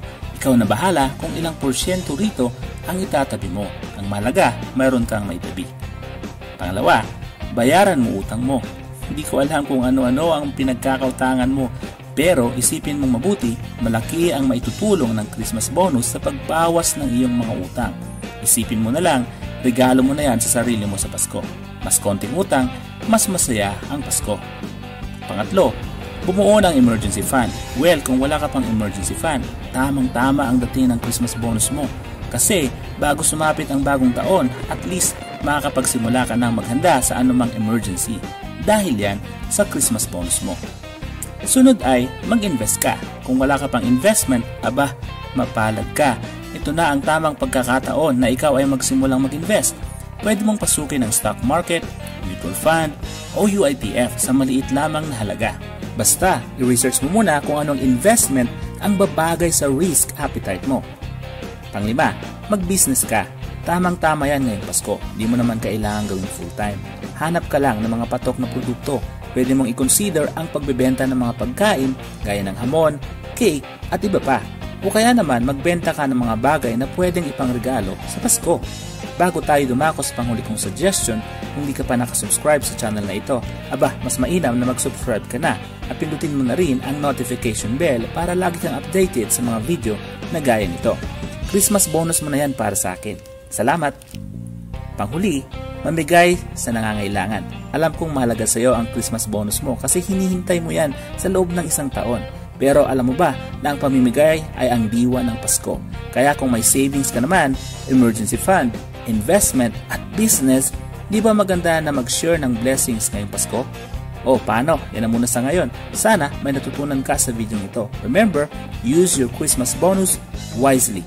Thank you for watching and see you in the next video.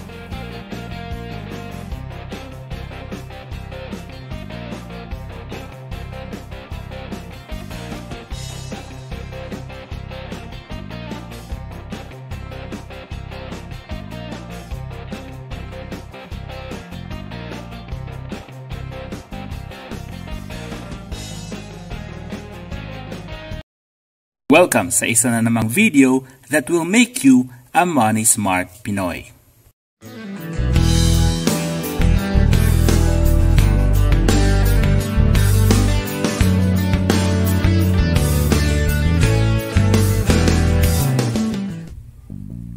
Pasko na naman. Alam kong ready ka nang gumastos para sa mga regalo at handaan. Well, ganyan talaga pag Pasko. Kailangan mong gumastos. Kaya sa video ito, may mga suggestion ako para di lang paggastos ang aatupagin mo ngayong Pasko. Kasi kailangan mo rin kumita para naman sa pagsapit ng bagong taon, hindi ka broke. So, pag-usapan natin ang mga negosyong patok ngayong Pasko na pwede mong subukan. Una, magbenta ka o gumawa ng mga Christmas decoration. Alam mo naman ang mga Pilipino mahilig mag-celebrate ng Pasko. September pa lang, may mga palamuti na sa bahay. Kaya naman, mainam na subukan ang pagbebenta ng Christmas decoration, gaya ng Christmas tree, Christmas lights, o kung ano-ano pa. Pangalawa, gumawa o magbenta ng personalized gifts. Mainam itong pangregalo ngayong Pasko kasi maraming may gustong makatanggap ng personalized na regalo, gaya ng towel, damit, tumbler na may pangalan o image ng pagre-regaluhan. Pangatlo, magbenta ng mga special na pagkain ngayong Pasko gaya ng hamon, lechon, murkon at iba pa. Sa negosyong ito, kikita ka talaga kasi marami ang naghahanda at nagpa-party sa Pasko. Kailangan mo lang pagplanuhan kung paano mo i-advertise ang mga binibenta mo. Pang-apat, magbenta ka ng mga dessert gaya ng leche flan, chocolate, cake, or ice cream cake. Mainam din itong pangregalo. Alam mo naman tayong mga Pilipino, mahilig sa matatamis. Kaya naman, pag-isipan mo na kung anong klaseng dessert ang pwede mong ibenta. Bago tayo dumako sa panghuli, kung bago ka pa lang sa channel na ito, huwag mong kalimutang mag-like, share, and subscribe. At i-hit mo na rin ang notification bell para lagi kang updated sa mga video na gaya nito. Kung okay na, dumako na tayo sa sunod na negosyo idea, which is ang pagbebenta ng mga laruan. Ang laki ng market dito kasi maraming ninong at ninang ang nag-iisip kung anong ireregalo sa mga inaanak nila. Karamihan ng mga inaanak na nag-expect mula sa kanilang ninong at ninang ay mga bata. Kaya naman, subukan mo na ito. O paano? Yan na muna sa ngayon. Sana may natutunan ka sa video ito. Tandaan mo na basta creative ka lang, pwede mong i-maximize ang mga pagkakataon to earn money gaya ng Pasko. Thank you for watching See you in the next video.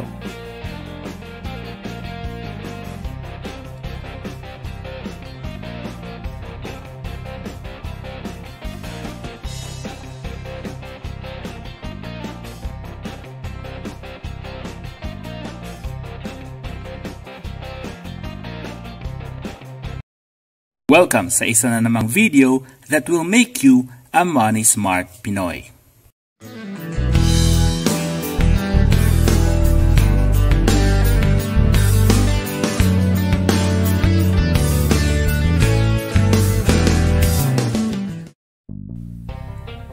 Pasko na naman at alam kong nag-iisip ka na ngayon ng mga ireregalo mo sa mga inaanak mo. Kaya naman sa video ito, magbibigay ako ng mga suggestion tungkol sa mga pwede mong iregalo ngayong Pasko na pwedeng makatulong sa mga inaanak mo to be financially literate. At sa ganon, someday, ang mga inaanak mo naman ang magregalo sa iyo. Di ba masaya yon? Anyway, so pag-usapan na natin ang mga ideal gifts sa Pasko for your inaanak with a financial twist. Ang una kong suggestion ay ang Toy Cash Register. Angkop ito sa mga bata na may edad 3 hanggang 6 na taon. Perfect ito to encourage roleplay among children in handling money. Hindi lang lalawak ang imahinasyon ng mga bata sa pamamagitan nito, bagkus matututo din sila ng mga basic skills gaya ng pagbibilang, pagbabayad at pagbibigay ng tamang sukli. Pangalawa, magregalo ka ng personalized piggy banks. Depende sa edad ng iyong inaanak. A personalized piggy bank can be an ideal gift. Actually, kahit mga adults matutuwang makatanggap ng piggy bank na may pangalan nila. Marami na ngayong gumagawa ng personalized piggy bank na pwede mong bilhin online. Pumili ka na lang ng design na akma sa edad ng pagre-regaluhan mo. Saka, pwede ka rin magdagdag ng cash sa piggy bank na ibibigay mo. At sa ganon, ma-inspire yung inaanak mong mag-ipon. Pangatlo, open a savings account for your inaanak. Medyo matrabaho nga lang ito, but it's worth it. Sa pag-open ng savings account for kids, required na ang mga magulang ang mag-o-open ng account kasama ang kanilang mga anak. So, if you choose this option, kausapin mo ang magulang ng inaanak mo para maplano ninyo ang gagawin nyo. Then, mag-inquire ka na rin muna sa mga local banks na malapit sa iyo tungkol sa kanilang mga offering for the kiddie savings account. Pang-apat, magregalo ka ng libro tungkol sa personal finance. Marami na ngayong personal finance books na akma sa iba't ibang edad mula sa bata, teenager at adults. Isang halimbawa nito ay ang librong Junior Ipon na isinulat ni Mark Kevin De Gea para sa mga bata na may edad 8 hanggang 12. Kung libro about personal finance ang napili mong iregalo, ay suggest na ipitan mo na rin ng cash. Bago tayo dumako sa panghuli, kung bago ka pa lang sa channel na ito, huwag mong kalimutang mag-like, share, and subscribe at i-hit mo na rin ang notification bell para lagi kang updated sa mga video na gaya nito. Kung okay na, dumako na tayo sa sunod na ideal gift with a financial twist para sa iyong inaanak. Panglima, magregalo ka ng financial board game gaya ng larong Monopoly. Ang larong Monopoly ay isa sa pinakasikat na financial board game na kung saan matututunan ng mga players kung paano i-manage ang kanilang pera at pagkakautang in a fun way. Actually, this game ay para sa lahat. Pwede mo itong mabili online sa Lazada at iba pang online shopping sites. O ayan kaibigan, ang mga ideal gifts with a financial twist na pwede mong iregalo sa mga inaanak mo. Alin kaya dito ang susubukan mo? I-share mo na yan sa comment section below. Thank you for watching and see you in the next video.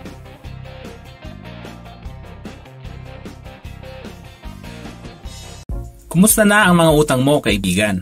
Nakakabayad ka ba o hindi na? Sa video ito, tuturuan kita ng isang paraan sa pagbabayad ng utang.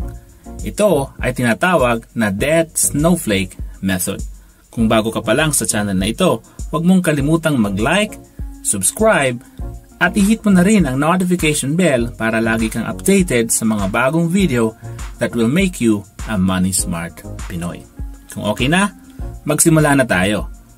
Ano nga ba ang debt snowflake method? Ang debt snowflake method ay isang strategy that focuses on making small additional payments towards your debt whenever possible.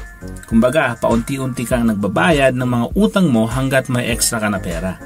Ang extra na pera na pinambabayad mo ay galing sa naitatabi mo sa pamamagitan ng pag-identify at pag-cut down ng mga maliliit na expenses in your daily life. The beauty of this method lies in the cumulative effect of these small payments which can significantly reduce your debt over time.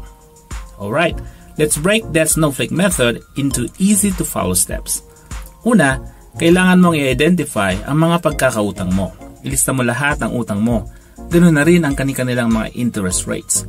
Makakatulong ito sa pag-prioritize ng utang na gusto mong unahing bayaran. Pangalawa, cut down on expenses. Look for small expenses in your daily life that you can eliminate or reduce. Maaaring ito ay di na muna pagbili ng mahal na kape o pagkain sa fast food restaurants. O kaya naman pag-cancel ng mga subscription plans mo gaya ng sa Netflix at iba pa. Tandaan natin, every little bit counts. Pangatlo, snowflake your savings. Gamitin mo ang perang na itatabi mo mula sa pag-cut down ng mga expenses to make extra payments on your debts. Remember, even small amounts can make a significant impact over time.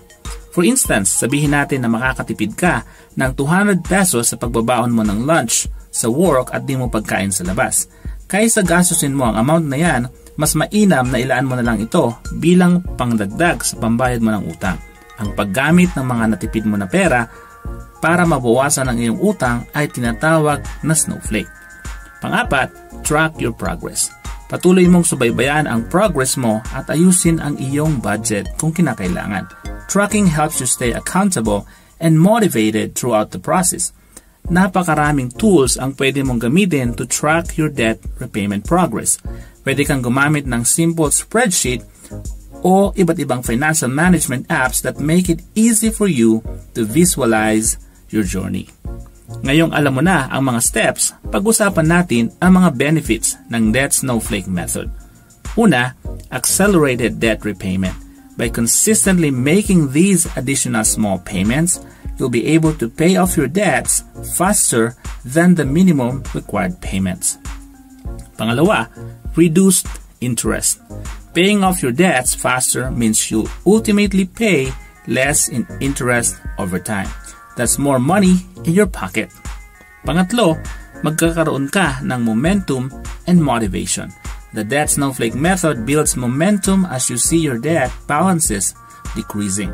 It provides motivation to keep going and stay focused on your financial goals. Panghuli, systematic debt management. Ang method na ito ay magbibigay sa iyo ng systematic na paraan sa pag-manage at pag-eliminate ng iyong utang. It helps you regain control of your finances and work towards financial freedom. Pero teka muna, before you get started doing this, narito ang mga bagay na kailangan mong isaalang-alang para ma-implement mo ang debt snowflake method. Una, create a realistic budget. Para ma-maximize mo ang mga naitatabi mong pera, gumawa ka ng budget na tugma sa financial goals mo, which allows you to consistently do debt snowflaking. Pangalawa, prioritize debts. Start by tackling the debts with the highest interest rates first. This will save you more money in the long run. Pangatlo, automate payments. Automate your regular payments and savings to ensure consistency. This will prevent you from forgetting or skipping payments. Panglima, stay committed. Iwasan mong dagdagan ang utang mo habang patuloy kang nagbabayad through debt snowflake method.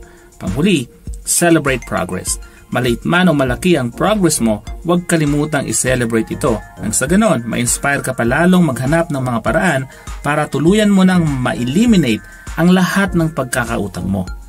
O yan kaibigan, ang debt snowflake method. Sana may natutunan ka sa video ito. Thank you for watching. See you in the next video.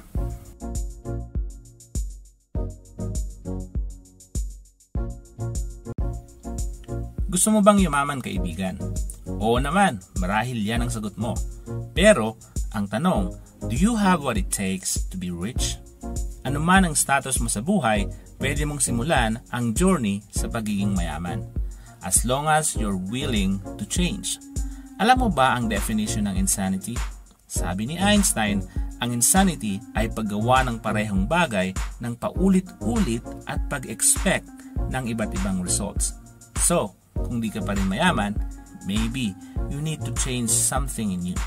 And the obvious things that you can change are your habits. Kaya naman sa video ito, isi-share ko sa iyo ang 5 habits ng mga payaman. Una, ang pagkakaroon ng matipid na pamumuhay. Ang mga payaman na tao ay may kakayahang magtipid at magplano ng kanilang mga gastusin. Hindi sila nagpapadala sa luho at kanilang pinag-iisipan ng mabuti kung saan nila ilalagay ang kanilang pera. Maaring ito ay pagbili ng bagay na pangangailangan lamang, paghahanap ng mga diskwento o pag-avoid sa mga walang katuturang gastusin. Ang pagiging matipid ay nagbibigay sa kanila ng kontrol sa kanilang mga pinansyal na kalagayan. Pangalawa, ang pag-iimpok at pamumuhunan. Ang mga payaman na tao ay hindi lamang nag-iipon, kundi naghahanap din ng mga paraan para makapag-invest. Sa pamamagitan nito, nagkakaroon sila ng surplus money o dagdag kita. Patuloy nilang pinag-aaralan ang iba't ibang oportunidad sa pag-invest at nagsisikap silang mag-ipon para sa kanilang kinabukasan. By using their money wisely, napapalago nila ang kanilang kaperahan. Pangatlo, ang pagsiset ng goal. Ang mga payaman na tao ay kilala sa kanilang kagawiang mag-set ng goals at magplano upang maabot ang mga ito. Sila ay may malinaw na direksyon kung saan na-identify nila ang mga hakbang upang maabot ang kanilang mga pangarap. Sa pamamagitan ng masusing pagpaplano, nagiging mas madali para sa kanila na makamit ang tagumpay. Pang-apat, ang pagsasakripisyo at disiplina. Ang mga taong payaman ay handang magtiis at magsakripisyo upang maabot ang kanilang mga layunin. Sila ay may disiplina sa paggastos, pag-iimpok at pag-aaral. Ito ang nagbibigay sa kanila ng kakayahang paunlarin at i-maintain anumang bagay ang nakamit nila sa buhay. Hindi sila nagpapadala sa kanilang desires na maaaring makaapekto sa kanilang mga long-term objectives. Bago tayo dumako sa panghuli, kung bago ka pa lang sa channel na ito, huwag mong kalimutang mag-like at mag-subscribe. I-hit mo na rin ang notification bell para lagi kang updated sa mga videong gaya nito. Kung okay na, ang panghuli ay ang pagsulong ng personal na pag-unlad. Ang mga taong payaman ay patuloy na nagpapalago ng kanilang kaalaman, kakayahan at karanasan. Palagi silang nagbabasa at tumutuklas ng mga bagay na makakatulong sa kanilang mag-grow. Kumbaga, naglalaan sila ng panahon sa personal na pag-unlad. Ito ay nagbibigay sa kanila ng kahusayan at nagbubukas ng mga bagong oportunidad sa kanilang buhay. Ayan kaibigan, ang 5 habits ng mga payaman na tao. Alin sa mga ito ang ginagawa mo na at alin naman ang gusto mong simulang gawin? I-share mo na yan sa comment section below. O paano? Hanggang dito na lang. Thank you for watching. See you in the next video.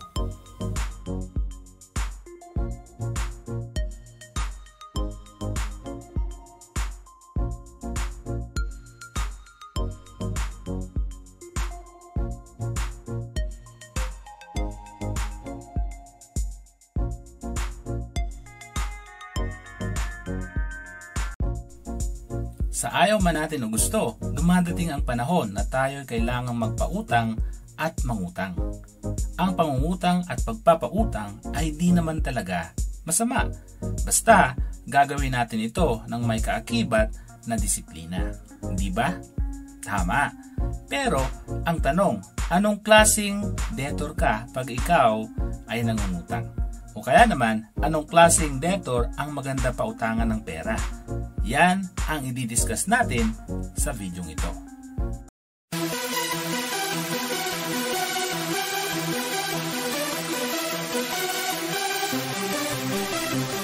Tara na at pag-usapan natin ang 4 na uri ng mga nangungutang. Una sa ating listahan ay ang careless debtors. Ang mga taong ito ay nagkakautang ng walang masyadong pag-iisip o pag-aalala sa kanilang kakayahan na magbayad.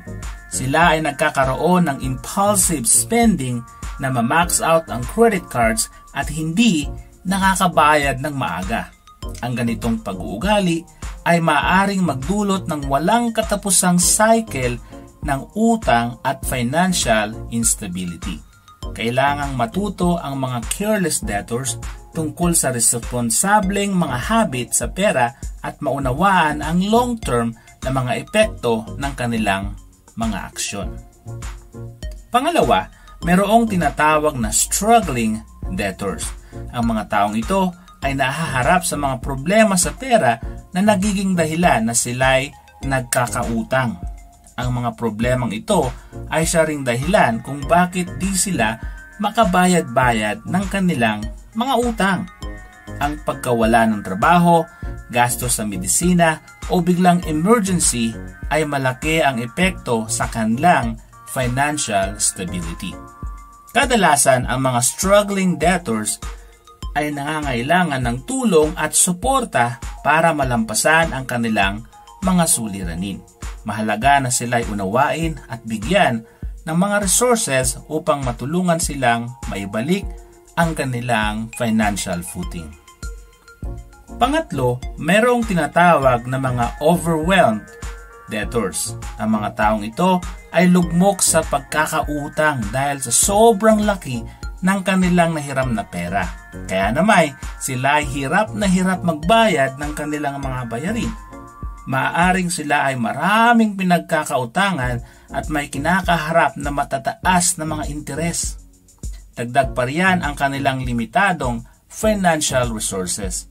Ang mga overwhelmed debtors ay makikinabang sa debt consolidation, tulong sa pagbuo ng budget, o professional debt counseling services to regain control of their finances.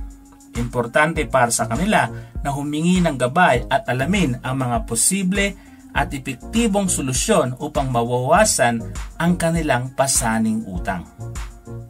Bago tayo dumako sa panghuli, kung bago ka pa lang sa channel na ito, huwag mong kalimutang mag-like at mag-subscribe. I-hit mo na rin ang notification bell para lagi kang updated sa mga video that will make you a money smart Pinoy. Kung okay na, ang panghuli ay responsible debtors. Ang mga taong ito ay champions when it comes to managing their debts. They borrow sensibly, sakto sa kanilang kakayahan at nagbabayad ng maaga. Maalam ang mga responsible debtors sa kahalagahan ng magandang credit score at pinaprioritize nila ang pagbabayad ng utang. Nagpupursige sila na maiwasan ang hindi kinakailangang utang at hangarin ang financial stability. O ayan kaibigan, ang 4 na uri ng debtors. Kung ikaw ay tatanungin, anong uri ng debtor ka? I-share mo na yan sa comment section below. O paano, hanggang dito na lang. Thank you for watching. See you in the next video.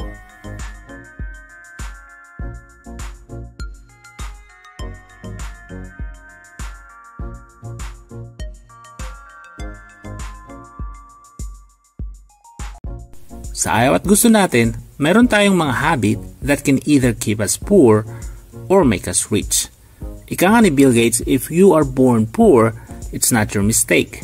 But if you die poor, it's your mistake. So kung wala tayong gagawin, abay, kasalanan na natin to kung patuloy tayo sa kahirapan. Kaya naman sa video ito, tuklasin natin ang 7 mga habit that keep us poor. Nang sa ganon, alam natin kung ano ang babaguhin natin in our life.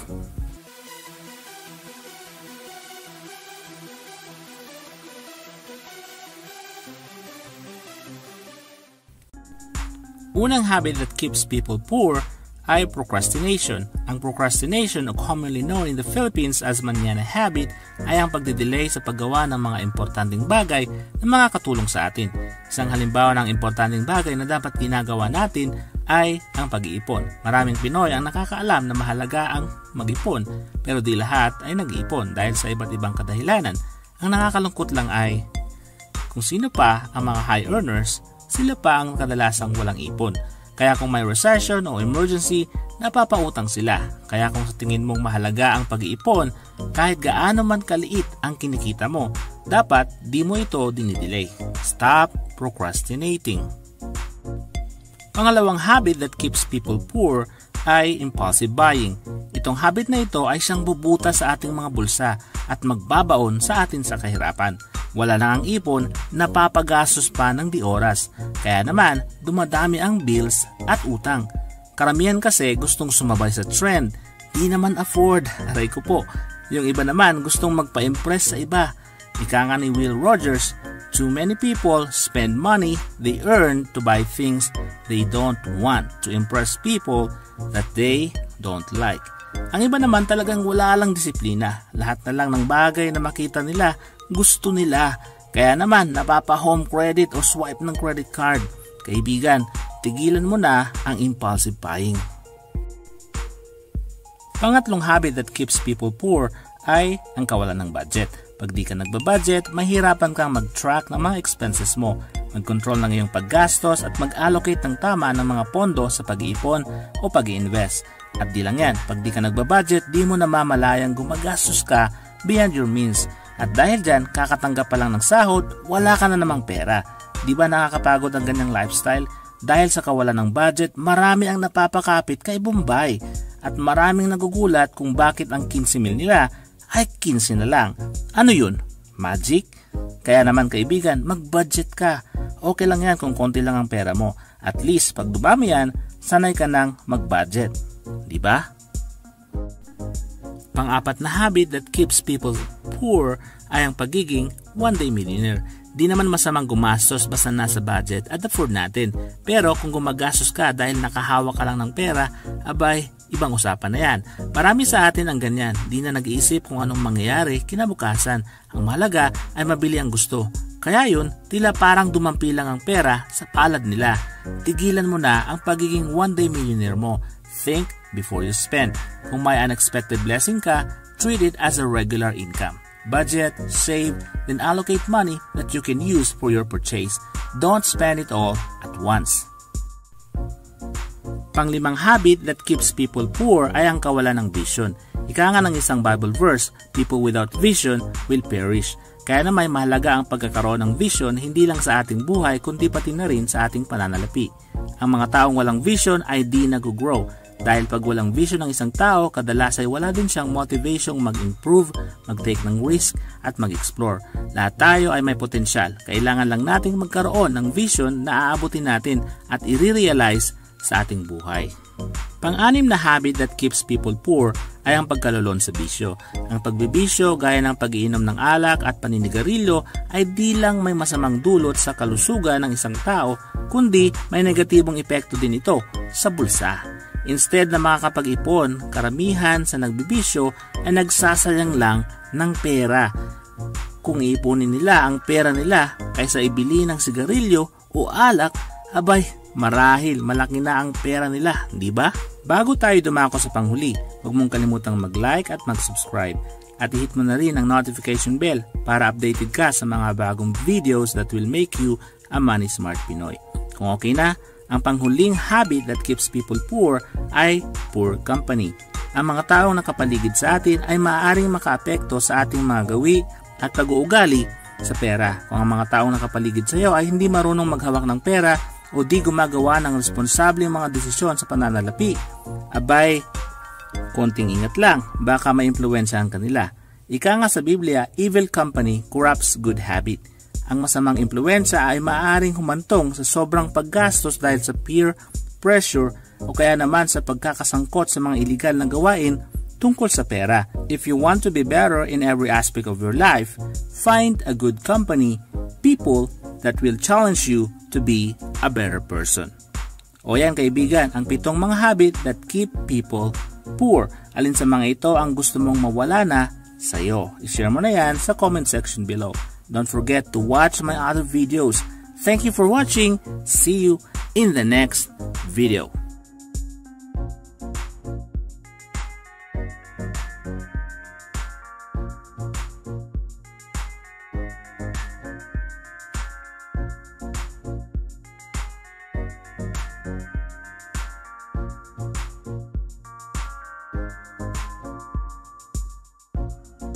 Ang pera ay ang siyang langis na nagpapatakbo sa makina ng ating mundo.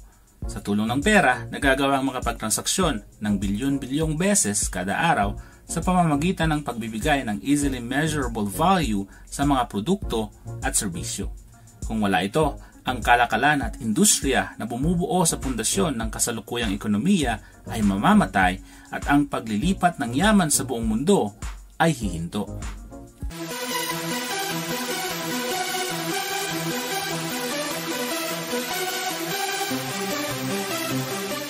Ito ay ang mahalagang papel na ginagampanan ng pera sa loob ng libu-libong taon. Bago na imbento ang pera, ang mga tao ay nagbabarter kung saan sila ay nagpapalitan ng mga produkto na kanilang na-produce kapalit ng mga produktong kailangan nila mula sa iba. Sapat ang barter para sa simpleng transaction, ngunit hindi kung ang mga bagay na ipagpapalit ay magkaibang halaga o hindi magagamit sa parehong oras.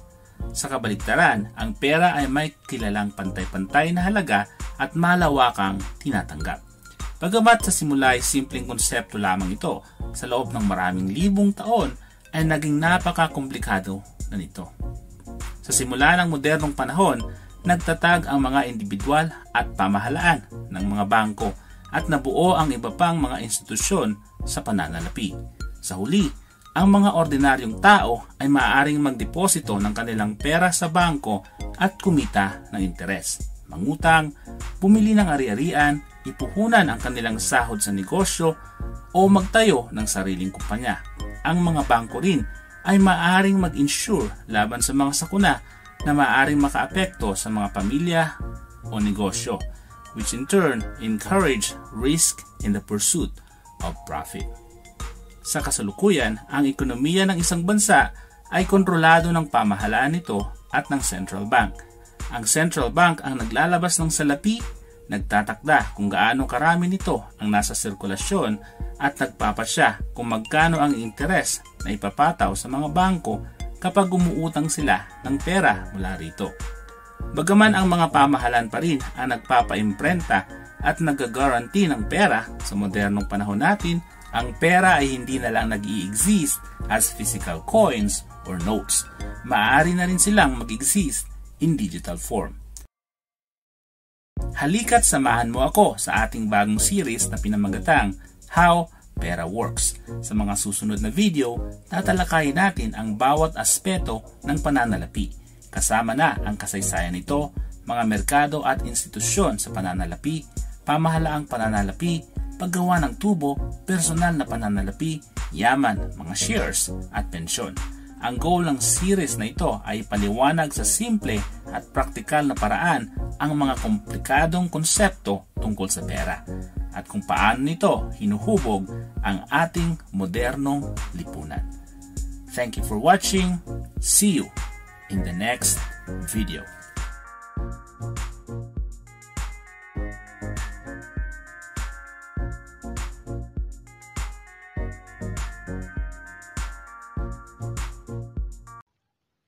Ang bagay na pinagtatrabahuan ng maraming tao, ang nagpapaikot ng ating mundo at nagpapatakbo ng ating lipunan.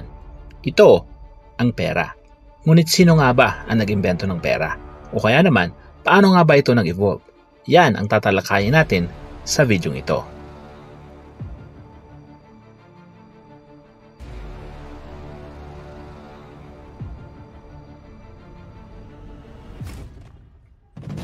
Pero bago natin pag-usapan ang evolution ng pera, i-define muna natin kung ano ba talaga ang pera. Ang pera ay anumang item o medium of exchange na nagre-represent ng perceived value o halaga. Dahil dito, tinatanggap ito ng mga tao bilang pambayad sa mga produkto at serbisyo, pati na rin sa pagbabayad ng mga loans. Sabi ko nga kanina, ang pera ay siyang nagpapaikot ng ating mundo.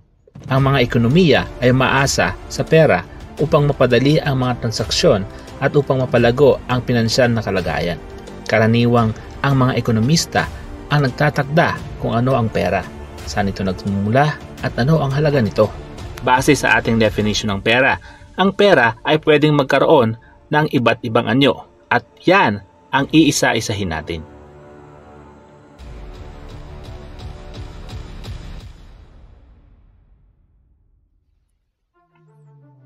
Noong unang panahon, bago pa man naimbento ang pera, ang mga tao ay nangailangang makipagpalitan ng mga produkto at serbisyo upang matugunan ang kanilang mga pangangailangan.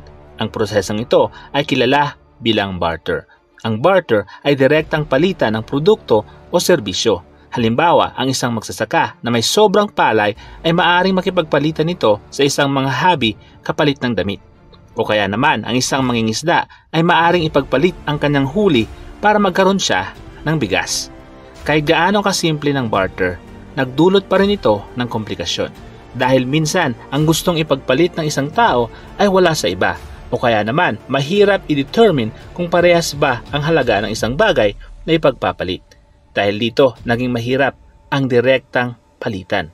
Dahil sa mga komplikasyon ng barter, nagkaroon ng pangangailangan para sa isang standardized at mas madaling paraan ng palitan. Dito nagumpisa ang konsepto ng pera na nagsilbing universal na panukat ng halaga at mas madaling gamitin sa pangangalakal. Ang mga sinaunang sibilisasyon ay gumamit ng iba't ibang paraan upang itala ang kanilang transaksyon. Halimbawa, ang mga taga-Mesopotamia ay gumamit ng clay tablets upang isulat ang mga detalye ng kanilang kalakaran. Ginamit din ang mga larawan at simbolo upang kumatawan sa mga produkto at serbisyo na ipagpapalit. Ito ay isang paraan para maitala at ma-monitor ang kalakaran. Sa pamamagitan ng mga talaan, naging mas madali ang pagtatakda ng halaga ng mga kalakal at serbisyo. Nakatulong ito upang maiwasan ang mga hindi pagkakaintindihan at masiguro ang patas na palitan. Hanggang naging mas komplikado ang kalakalan.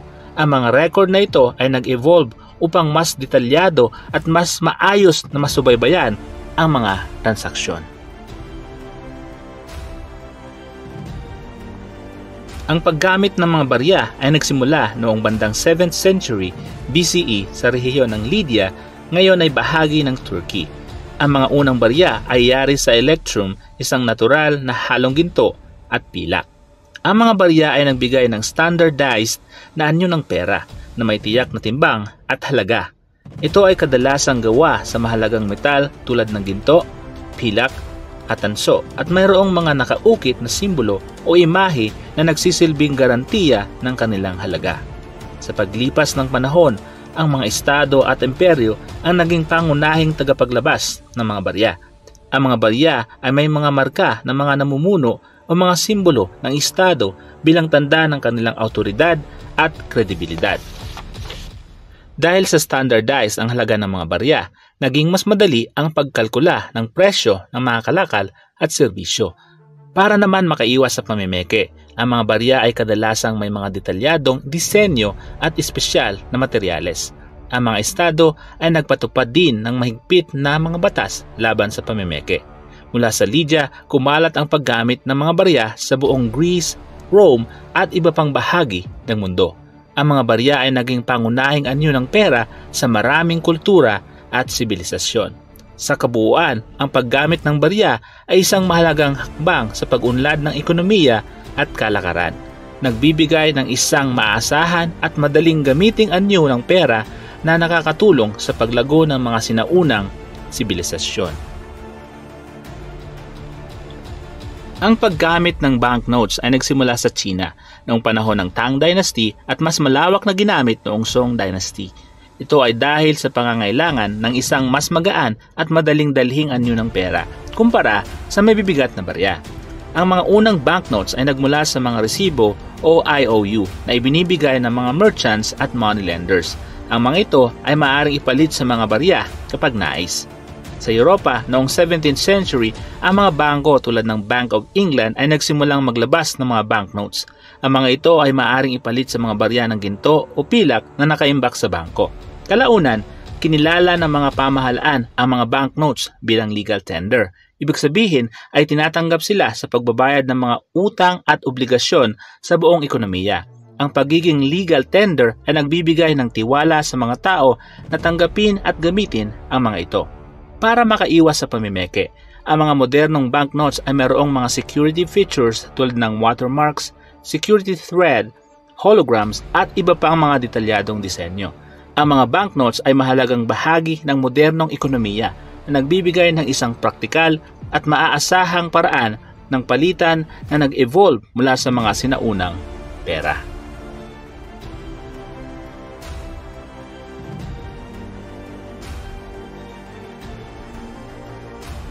Ang digital money ay pera na iniimbak, inililipat at ginagamit sa elektronikong paraan. Kasama rito ang mga cryptocurrencies, electronic fund transfers at iba pang anyo ng online transactions. Magsimula tayo sa electronic fund transfer. Ito ay isang paraan na paglilipat ng pera sa elektronikong paraan mula sa isang account patungo sa isa pa. Kasama rito ang mga transaction tulad ng direct deposit, wire transfer at online banking. Then, mayroon ding tinatawag na mga e-wallets. Ang mga e-wallets o digital wallets ay mga aplikasyon o software na ginagamit upang mag-imbak at mag-manage ng digital money. Halimbawa ng mga e-wallets ay PayPal, Apple Pay, Google Wallet, GCash at iba pa. Ginagamit ang mga ito para sa mabilis at madaling pagbabayad sa online shopping, bills at iba pang transaksyon. Panghuli ay ang cryptocurrencies.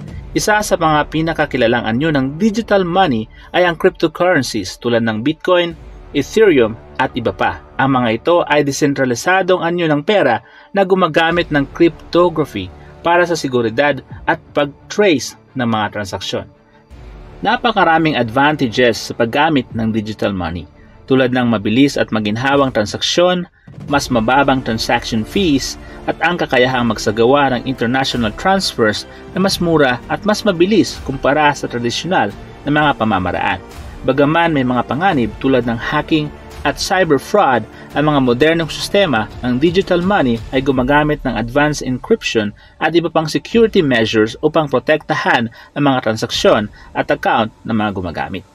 Ang paggamit ng digital money ay patuloy na lumalago kasabay ng pag-usbong ng teknolohiya at ang pagtaas ng bilang ng mga tao na gumagamit ng internet at smartphones para sa kanilang mga transaksyon.